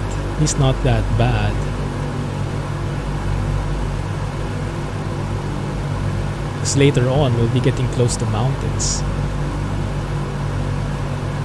Pretty low hills, right, exactly. So it's the clouds. That's always been one of my complaints, that the weather doesn't seem too intense. But now I'm starting to have second thoughts about that. Seems like the updrafts and downdrafts have become pretty significant. I guess it just depends on which weather you fly through. Well, we wanted some hand flying experience. Now we have it. Oh my goodness. Let's get back up to 12,000 here.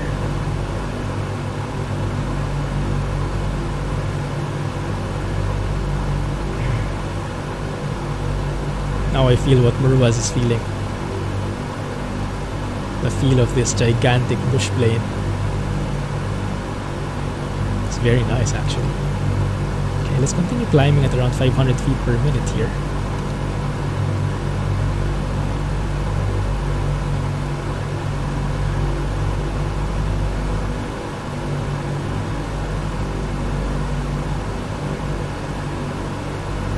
There you go. Oh, now for some updrafts. Now we're getting too high. Balance that out. I hope I don't put the plane in too much stress. Hey Jay, how are you, man? The golden gifter returns. How are things? Climb to a higher flight level. Use those superchargers, yo. Oh, that might be a good plan, yes. Not sure how that will impact the fuel, but that might actually be a good idea. Yes, let's do that. Alright, so let's go back to climb then. That means I'll have to... Alright, let's do this. What do I have to do? Let's maybe go to flight level 140, see if that's enough. Let's see. So I have to go to auto rich first, right? And then I have to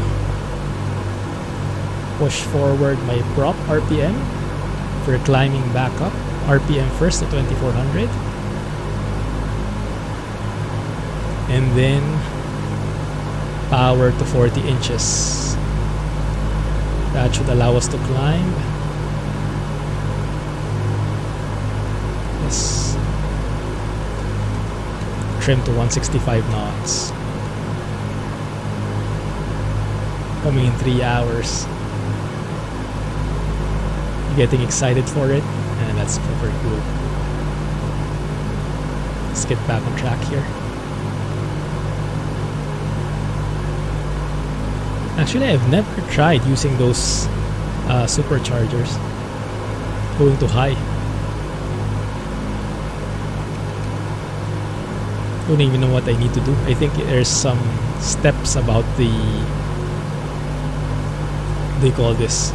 There's some steps that you need to do for the fuel pumps, right? Setting something to low, setting something to high, making sure that the flow of fuel is at the correct spot. At 165, looks good.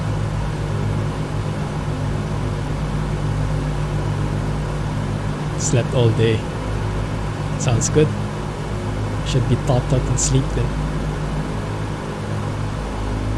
Okay, we're at 165 knots. I'm checking if we need to open the cowl flaps, but it seems like the engine is breathing fine. Maybe not. Maybe we don't need it.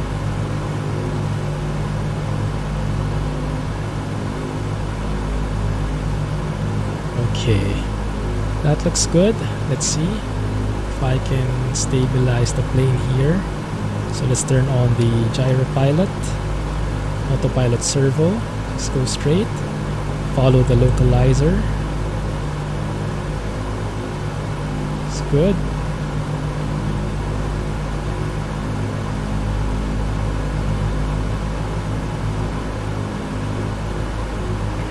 Push forward on the throttle.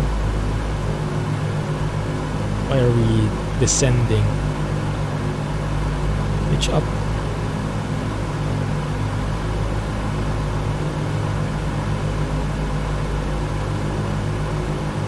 Probably an updraft, huh? Yeah, the gyro pilot's not the best at compensating for those updrafts and downdrafts. It's a bit too subtle, a bit too timid.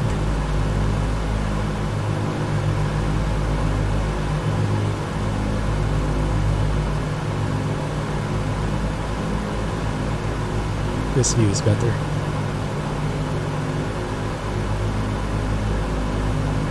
Okay, looking good. Getting to 14,000, flight level 140. Shallow out the climb there.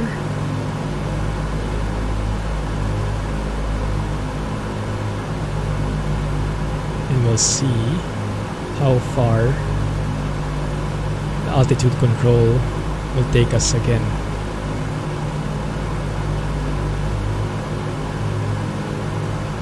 Flight level 140, just a bit more. There it is. Close enough. Okay. That does look pretty stable. Let's double check the chart before we jump back in here. Let's see if I can still retain this for the 1240. What's the highest altitude we can go at?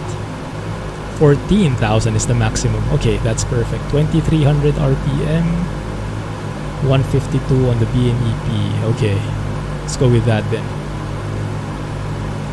Is that low blower? I guess so, right? Does it say? Yeah, on 1240 you're only at low blower. Okay. So 2300 and 152. Okay, 2300. First and foremost, let's go back to auto lean. That should lower the fuel flow for all of them. There you go. Leaning, perfect. And then let's go back pull back the throttle 36 inches first. And then 2300 on the RPM. So that's 25, 24, 23 is this one. Supposedly that one. Right? And that's 155. There we go. Perfect. I think that's working. Right? Looks good. Good call, guys, on the climb. Nice. Doing good, man. We're going into the electrical stuff, but the weather is not cooperating so much. Oh crap. I just noticed we might not have enough time to finish this flight. Dang it. So, I'll give you guys a choice. I wanted to finish more on the electrical stuff, but I don't think we'll have enough time. So do we continue with the electrical discussions, or should we focus on arriving at the airport? I give you a choice. I don't think we can do either, because if we focus on arriving, on finishing this flight, I'll have to accelerate the time and focus my attention on the flight itself, switching VORs. Or if we are okay to just hang out and cruise and finish the stream while discussing more electrical stuff, I'm good with that as well. So let me know your preference. Let's see here. Because that's the one we haven't talked about yet. Electrical. I'm good with that. Hello, Governor. Thank you for the follow. Appreciate it. Welcome to the stream. Let me just do one quick check here if I'm doing everything correctly. So our airspeed looks good. Flight level 140 more or less. We are 36 inches, 2400, 155 BMEP. Cylinder head temperatures all in the green. Carb temperature, carb air temps below freezing. All temperatures looking good and all pressure as well. Yeah, perfect. Perfect. Whatever you want to do, Gov. Came here for DC-6, stayed for having the manual read all through. Finished the flight. Started the vote. There you go. Yes, please vote, guys. And then we'll do whichever wins there. I'm okay with either one. And while that's happening, let's focus on the flight here, or on the electrical rather. So, maybe Jay, you know, I'm not sure. Maybe someone who joined knows. Because we found out that these engine generators are actually generating DC power. From what I've seen, normally we have AC power that the generators are producing. Also, 1 second, I think I might actually be icing. 1 second, guys.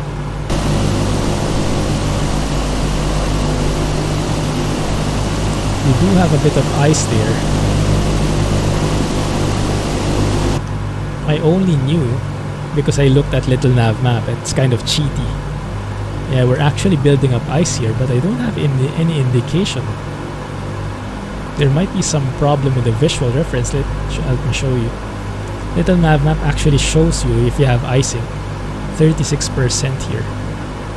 Normally, that should also be reflected when you see it visually in other parts. But 36% looks significant. Let's see what we can do about that. Let's see. So anti-icing and radome, we might need that now. Is that enough? No, icing is increasing more and more. 39% now. What else do we need? The airfoil heater master, maybe, right? There we go. Getting fuel pressure there. Prop de-icer as well, why not? Let's see if that icing will lower.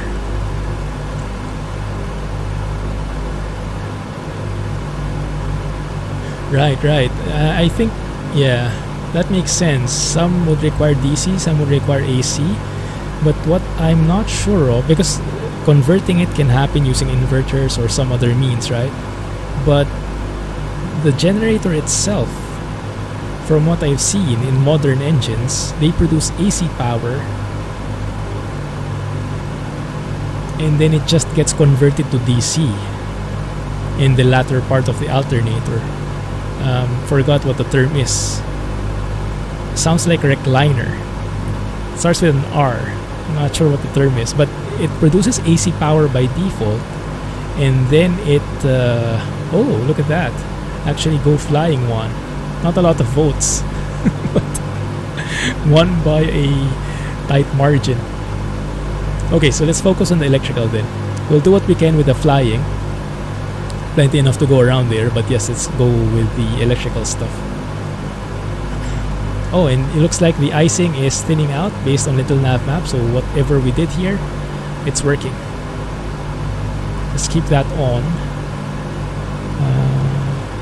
I think we can keep that on, yes. Looking good, alright. I'll monitor the situation from here. Alright, let's see. So it said here, these guys generate DC power, right? These 4 generators. That's the flow of the current. It goes through some protection stuff. It goes through some. It goes through an ammeter as well, so you get an idea how much load there is.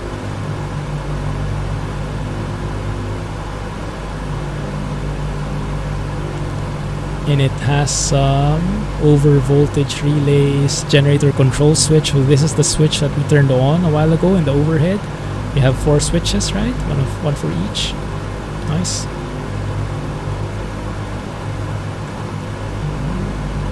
And then we have, what is the selector switch? Oh, the selector switch. Okay, so we have 4 ammeters here, and I think,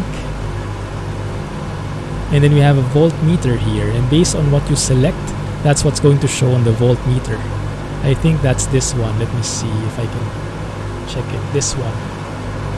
So this guy, right? So you have an AC voltmeter and a DC voltmeter based on what's getting produced. So this is exactly what it's showing, that the generators, all 4 of them, are creating DC power. So much so, why did that power suddenly change? Yeah, those are the ammeters. And they are all, this one is showing that all 4 generators are producing the same voltage. So that means everything, all the generators are healthy. If we turned off one of those generators, then that would probably make that voltage 0 on that generator. Nice. Okay, so that's good. 1 second. Let's check what probably could have changed for that sudden change in the ammeter. Right, going a bit on the basics, what is an ammeter? It measures the amps, right? The amps of what? The amps of, I think in the analogy, this is like, if this is like a water pipe, the voltage is like the pressure, right? But the amps is like the current, how much water is going through the pipes. So in our case, how much electricity is going through the current, and that is measured by the ammeter. The flow, how much flow there is, right? So the more electricity is flowing through those currents, the more the ammeter is measuring. And that's most probably the case when you have more electrical requirements, is it? Like when you turn on the landing lights, when you turn on the different equipment, then it requires more electricity, so the flow increases to compensate, to maintain the correct how do you say, yeah, how does that get triggered? When you turn on the landing lights, the ammeter should increase, I think. Let's test that out. So we have at the moment the ammeter here is showing we are at this is all DC power. Okay, is it? Am I reading this right? What is negative 50 to plus 500, and then above you have 0, 1, 2, 3, 4? How do you read that? I think that, oh, there we go, it goes up again, right? So it seems like maybe that's the anti-ice somehow. If we turn off the anti-ice, let's make sure, let's check where it is. So the ammeters are around 5. Yeah, it fluctuates from 3 to 7, something like that. The new engines produce AC because the wiring is thinner and light. Also, DC motor uses brushes, which mean more wear and tear and higher maintenance cost. This means that if you generate AC, it can be converted to DC a lot easier, and most instruments can run AC. Right. But during this time, because it's an old plane, they were still using DC generators, DC motors. That makes a lot of sense. So they haven't developed that thinking yet. Interesting. I'll have to look how a DC motor works later on. Oh my goodness. Yeah. Might be inside some clouds here. I've heard of it, but I actually don't understand it. The brush and brushless motors. I think I kind of understand. Brushless motor is that when a magnet is the one that's inducing the current. So I kind of remember a video where they have like a magnet. When you get closer to the current, it kind of moves the electrons away from it if it's the the south, right? depending if it's the north or sides of the magnet, the electrons will go towards or away from it. And by doing that, it is facilitating the movement of the currents, hence facilitating the movement of the flow, the current, the electrical flow. But is the brush or brushless, is that the same thing, or is it for a different purpose? Let's see. Unfortunately, we don't have much info in this diagram, but I did want to test the ammeter.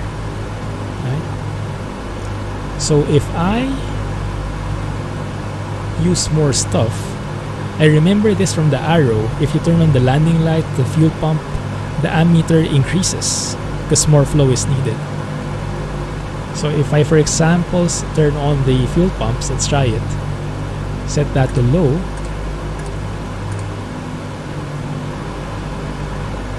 Did that increase?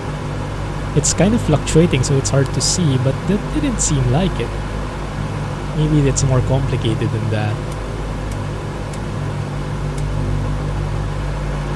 See if it changed. Not really. Oh my goodness, heavy clouds in front. Yikes. Let's see how far we can get. 1 second, let me see. 3.4 miles. Oh, we're actually going to be flying over the VOR.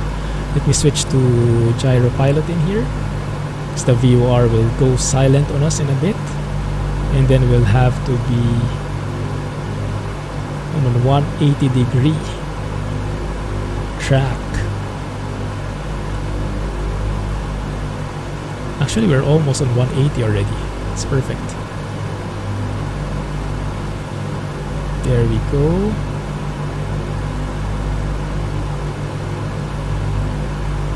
There it is. Both VORs were right in that cone of confusion, right? Let's wait for it to come alive and then let's turn on the VOR again. There it is. But now we're facing the other way. We're going away from the VOR. So now the count is coming up because we're going away from it. So the distance to the VOR is increasing. Looking good. Let's maybe wait until maybe 5 miles and then let's go back to nav. It depends on the voltage too with the DC motor. With low voltage, large DC currents need to be carried on heavier wires. So even a DC brushless motor might not be suitable compared to AC. Oh yeah, I saw that. It's harder to transport DC power, right? Requires thicker, more heavy-duty wires. I think I saw a video on that. The same voltage of a DC power on DC power melted the wires compared to the same voltage on an AC power, something along those lines. AC has half cycle compared to DC, which has full cycle because of the alternating thing, the sine wave, right? Interesting. Okay, let's go through there. Right. No icing, looking good. Let me check outside. It's going to get a bit loud, guys. Okay. Oh, we still have that lighting problem. Even when you're in the middle of the clouds, it's still too bright. My goodness, look at that icing. Yikes. Looks like there's a plane behind as well. Is that robots? I see someone blinking. There. See it? There. Oh, that's pretty cool. Oh my goodness. Alright, everything else is looking the same. We are slowing down a little, but I think we're good. Why is the sky gray? We're in the middle of clouds, so it shouldn't be this bright. We're inside the soup.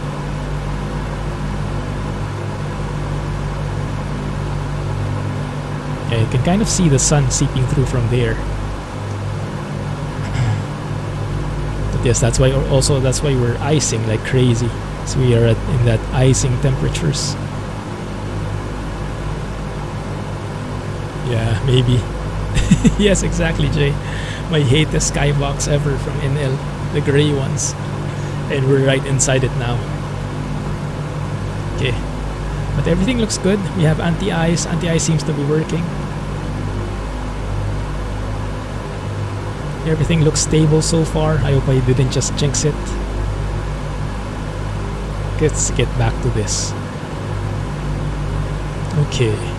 Let me go back a bit. So I want to read more on it. And this one, DC power supply generators, right?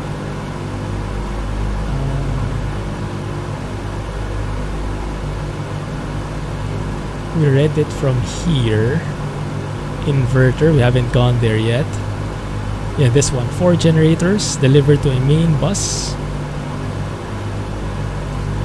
So that's this one. So we checked out the voltmeter, right? Using the switches, checking out each generator. They're all producing the same voltage at the moment, so it looks good. And then you have a fuse there for safety, but that's probably not what we want for now. The normal flow would be coming from the generators, DC power, passing through, what is this square here? This is a reverse current relay.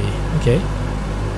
All current from the generator passes through the main contacts of this relay. This relay will open when the reverse current of 5 to 30 amps minimum and up flows from master bus to generator. This prevents draining of the entire system as a result of voltage generator or voltage regulator. I don't quite get that.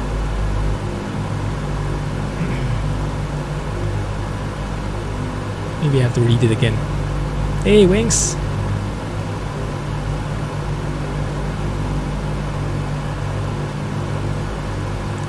You're flying the 737. Seems to activate autopilot. Welcome to the stream, by the way. Should probably not even see the plane. That might be true, huh? Yeah, with how cloudy it is. Good point.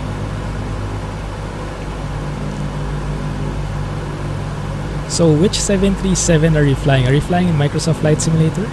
That must be coming from plugin then. Online says the AI pilot is the autopilot. It's not the same because the AI pilot in Microsoft Flight Simulator flies the plane for you. Ah, I see. Yeah. The AI pilot flies the plane for you. So the AI pilot engages the autopilot in the plane and stuff like that. But the short of it is the AI plane should take care of flying to wherever you want it to go. That's true. But if it's a 737, this is a plugin, I believe. This is a third-party application, right? You bought it separately, the 737. It might not be compatible with the AI plane feature. That's how I understand it. Oh my goodness, look at how dark it is here. Thankfully not too bad in terms of the turbulence so far.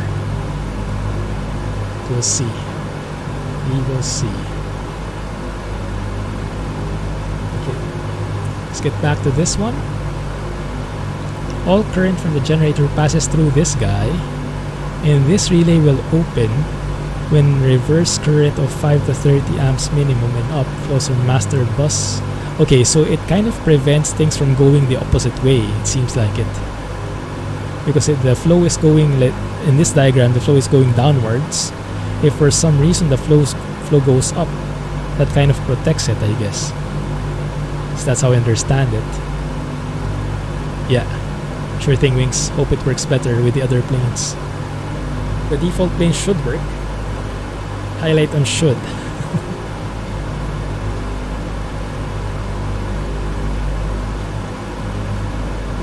Okay.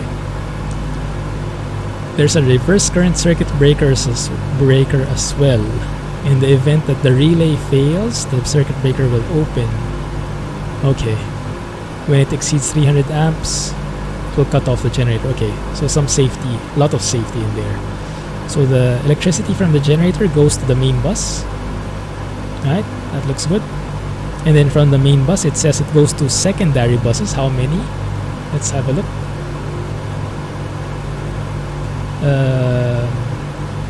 main bus in turn delivers power to 5 secondary buses.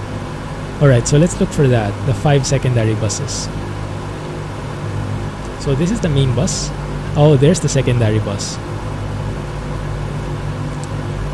So there are 5 of these, which may be not shown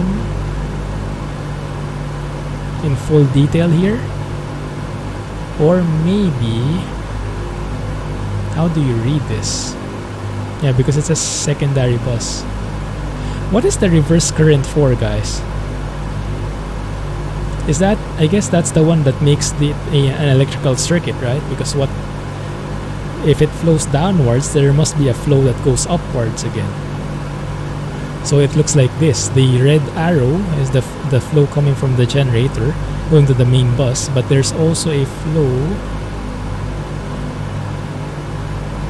I guess, coming from the main bus going back up to complete the circuit.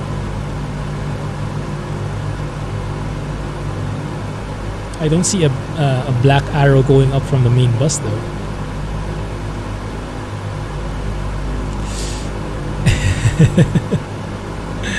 Yeah, Murwas, that's my opinion too, but I think for sightseeing it should be okay.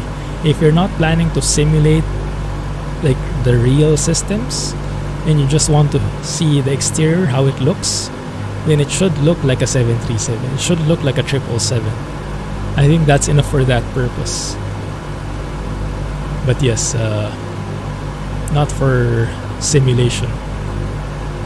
Hey Makako, yes, PMDG DC-6. This is a third-party plane with 300 pages of the manual, and we're studying the electrical side of things.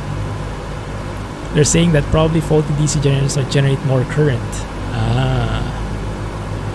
It's regulating the voltage and amps from the generator so it doesn't overpower the main bus if there's a generator fault. Okay. So I think Jay and Mechanical, you guys are saying the same thing there. So it kind of, if there's too much here, okay, I see what you mean now. So from the generator, there's electricity coming down, right?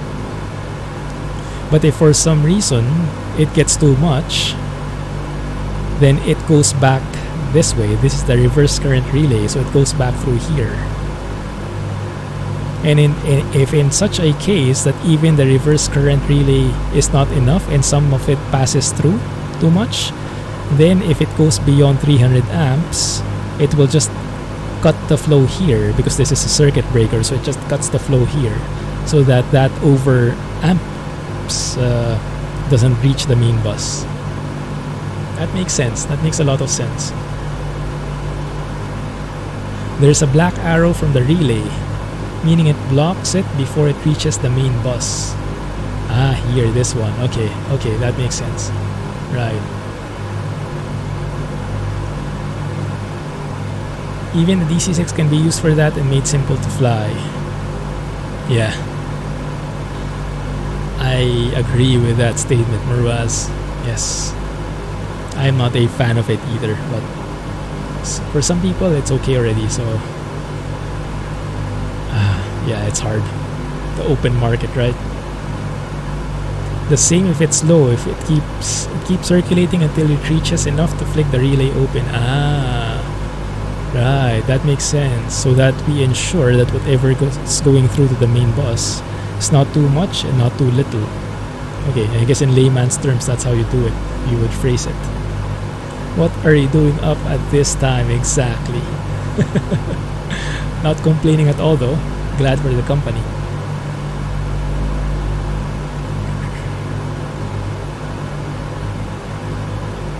Goodness, bad weather overall. How are we doing? Thankfully, the gyro pilot is doing a good job at keeping at the same altitude. But we are going much slower. Okay, let's see. Alright, so from the main bus, it says it goes to secondary buses.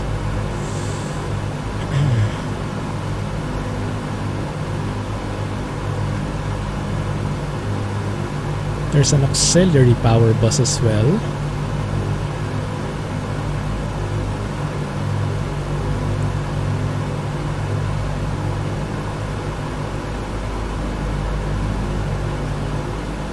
goes through so many other systems. Cabin heater, humidifier, and all of the other stuff. Okay, alright, we can go through detail on that, or we can also check the others. Okay, this one is basically showing how the circuit looks like when you have the battery on, the ground power on. I think we went through this in a previous stream. This is pretty interesting stuff as well. But I think I'd want to focus more on that main bus thing and the inverters for now. We can go back to this if we have time. Maybe it will make more sense to me too afterwards. Yeah, this is the auxiliary power supply. This one here on the left side. Okay. Blame me. Blame Jay for everything. That sounds better to me. Thanks, guys. Alright, but this is the one that's cool to me. So let's go with this one. Because this one is actually showing if it's a DC or an AC and what kind of voltage it is. Alright. And this one is actually showing how the flow of the current is. If you have all the switches up, remember the inverter switches here? If all of these are up, then we're using only the primary, the inverter number 1, right? So you can see there's an upper inverter and there's a lower inverter. So just to provide context, full page, right? That's the difference. When you have all using the upper inverter versus the one using both the upper and the lower inverter. So you can see the main change is that the lower inverter starts to getting some flow in there as well. Right? Very interesting. But I want to understand it as a whole. So let's zoom in a bit. See how this works. So the main generators, right? The engine generators produce DC power. We get that now. I still don't know how, but I'll study that afterwards. But okay, DC power is what arrives at the main bus. So you can see here, main bus DC power source. Makes sense. And DC current is green here. So it shows that the DC power from the main bus, it gets diverted to the upper inverter. Switches are positioned for crew. No, that's not the one. This one, what icon is this? This is a circuit breaker. Sorry, a circuit breaker. Okay. So to protect the circuit in case any abnormalities arise. So the DC power goes through the inverter. And then some magic happens. I was watching a video a while ago how an inverter works, and now there are those there's an acronym for it, I forgot. It's like IGBT or something, but it basically converts the DC to AC power using some switches, like on and off switches, so that it makes the direct current making it alternating, changing the flow and changing it from one direction to two directions and alternating it. So it makes it from DC to AC. That's why we see here, once it goes through the inverter, it becomes AC power here. What kind of voltage are we getting? Looks like it's a 115 volt AC current in the beginning, if I'm reading this right. Yeah, I think so. So that's 115 volts. Goes through three different things. So let's go through the left one most first. The left one is an AC 115 AC volt power. Goes through a circuit breaker again, goes up. And then it goes through the captain's instrument in radio inverter selector switch. Okay, so this is the one that goes through the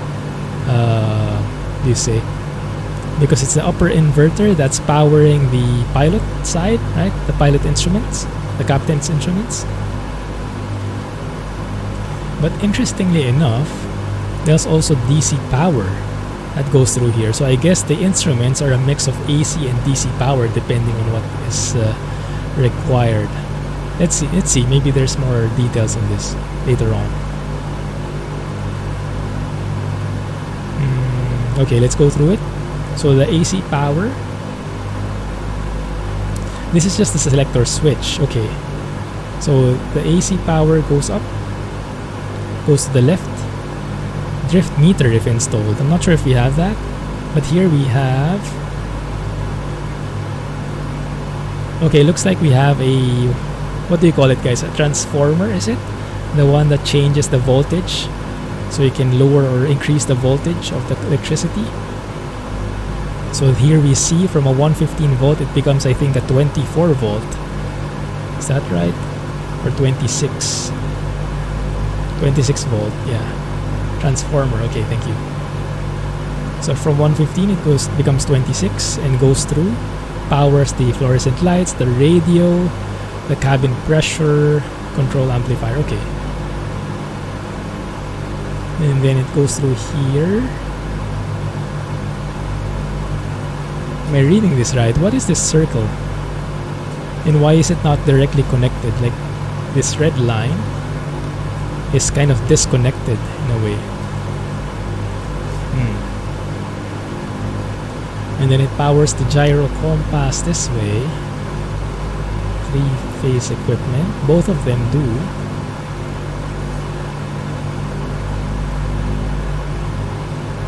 And then you have a transformer. This is where the transformer enters, 115 to 26 volts. And when it goes down to 26 volts, that's the one that's powering the turn and bank coordinator and the gyro horizon indicator. Ah, okay, interesting. Nice. Hey, Bryce. Same crashing. Xbox Series S. Is it crashing even in the Xbox? I thought on the Xbox it's pretty stable. That means it's a switch. Aha, might be. Yes, might be. That could make sense. Yes, it's the same thing here, yeah? You're probably right, Jay. Okay, cool. So, and that one is, I think, is a fuse, that icon. So from a 115 volt becomes 26 volts, and then it goes through this way as well. Inverter warning lights. Okay, so if you don't have enough power, so it goes through a circuit in there, and that's how it knows that if you have if you're not getting enough power, then that warning light will come up. Does that make sense? But if you're not getting power, then this will not get lit up, isn't it? So this light itself must be powered by something else.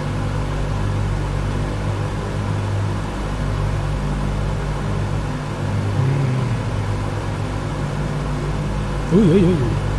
Ah, beautiful below. Let's have a look. A heavy electrical system, you know, right? Well, let's look outside. It's going to get a bit noisy.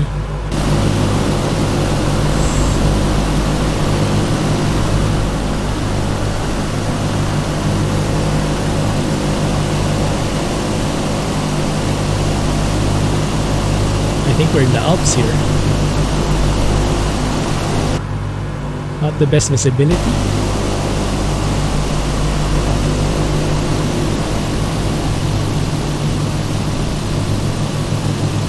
There it is. Yeah, some of it at least. Are we? Might be, huh? Might be. Not the best weather in front either. Let's have a look. 88 miles from the VOR. 88 miles from here, yeah. We're exactly in the mountainous region. Lowy should be right to our east, to the west, to our right. 88 miles actually is somewhere here. Here. So we actually have been in the Alps for quite some time. We're actually almost exiting the area. Pretty cool. Hey, Scotsman, still going. Yeah, I'm surprised actually. Engines are still running. I hope I didn't just jinx it. Yeah, unfortunately guys, we won't be able to finish this flight. Actually, I just see the time. It's almost 11. So we decided a while ago, we made a vote whether we would try and finish the flight or whether we would focus more on the electrical systems. And I guess you know which one. But it's just so nice to read more on this. Even if I don't understand most of it, it's making a bit of sense at least. And there's also a 3-phase and a single phase AC current. I think I get that. It's like the 3 coils. So the magnet is like touching. It's not a magnet maybe, huh? But yeah, it's like 3 different flows getting combined versus a single one. So I guess the single phase is simpler. What's it powering? Let's see. Because this guy goes from 115 to 26 volts, single phase. And that one is going through here. Where does that go? Is it powering the engine instruments maybe? Yeah, might be. Okay, so high level, that's how it works. And then if you have this setup where you have everything being used by the upper inverter based on the switches, then all of these are going and powering everything, including the first officers and the engine instruments. As compared when you have it down like this, right? You landed at line, 4,000 feet field. Oh, congrats. The fact that you landed is congratulations enough. FOV is a bit weird for you. You mean this one? Oh, you mean the external view a while ago? Yeah. The FOV is... because when you zoom out, the FOV gets weird. So oftentimes you'll be at the wrong FOV.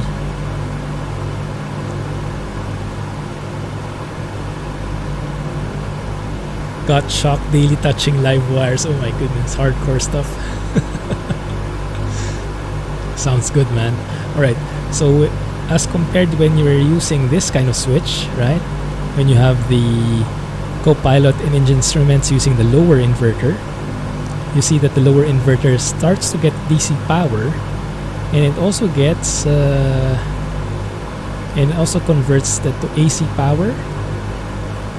But this time, this is the one going through up here, powering the first officer's flight instruments. You can see that the upper inverter is not touching that area anymore. Except here, oh, this is just the voltmeter. So the upper inverter only goes up to this point, the voltmeter. Ah, interesting. Yeah, that's pretty cool. And then over here, the engine instruments themselves. So you can see here, the blue line is coming from the lower inverter now. That's the one that's powering the engine instruments.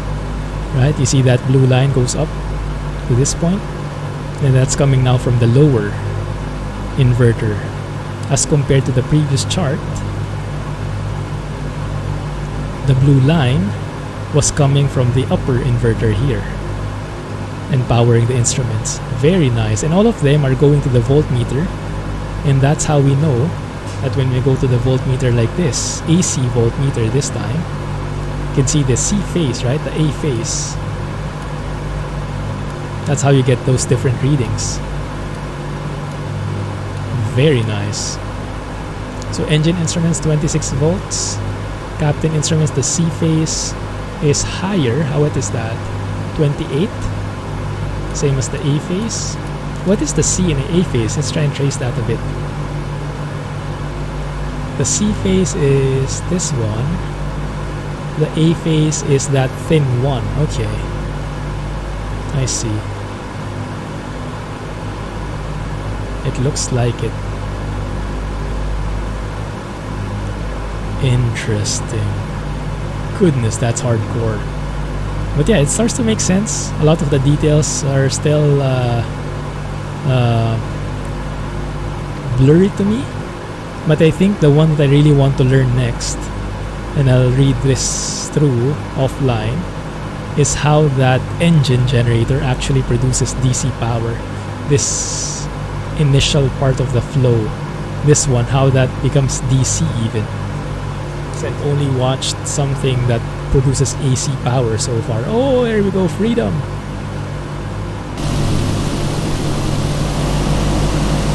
My goodness, look at that. Very nice. Out of the clouds now. Big radials, yeah. I think Fabio actually featured that yesterday. Yes, there you go. Yeah. I saw it in the forums, the Flight Simulator forums. Old school. There was a hammer that absolutely cracked Fabio up. A hammer that you actually hit the gun with. If it jams, you have a hammer and you hit it. And that's modeled in the plane. You might enjoy that. Not super happy with the P40B. Which one is that? Oh, is that the previous work from them? I see. I haven't heard about the Gigabyte news. Alright guys, but yes, let's end it there. Sorry the flight isn't going to be finished. I might need to finish this myself offline because I have OnAir still running. So we'll see. Wish me luck. I'll definitely need it. Thank you for hanging out. Thank you for chiming in on the instruments and stuff. I love learning about these things. Hopefully it makes more sense in the future. But yes, let's end it there. Thanks for watching. Have a nice day and catch you tomorrow. We have a special stream tomorrow, right? Same time. Have a good one. Clumsy flying. Catch you in the next one, guys. Yes, appreciate it. Thanks and bye-bye. Have a good one.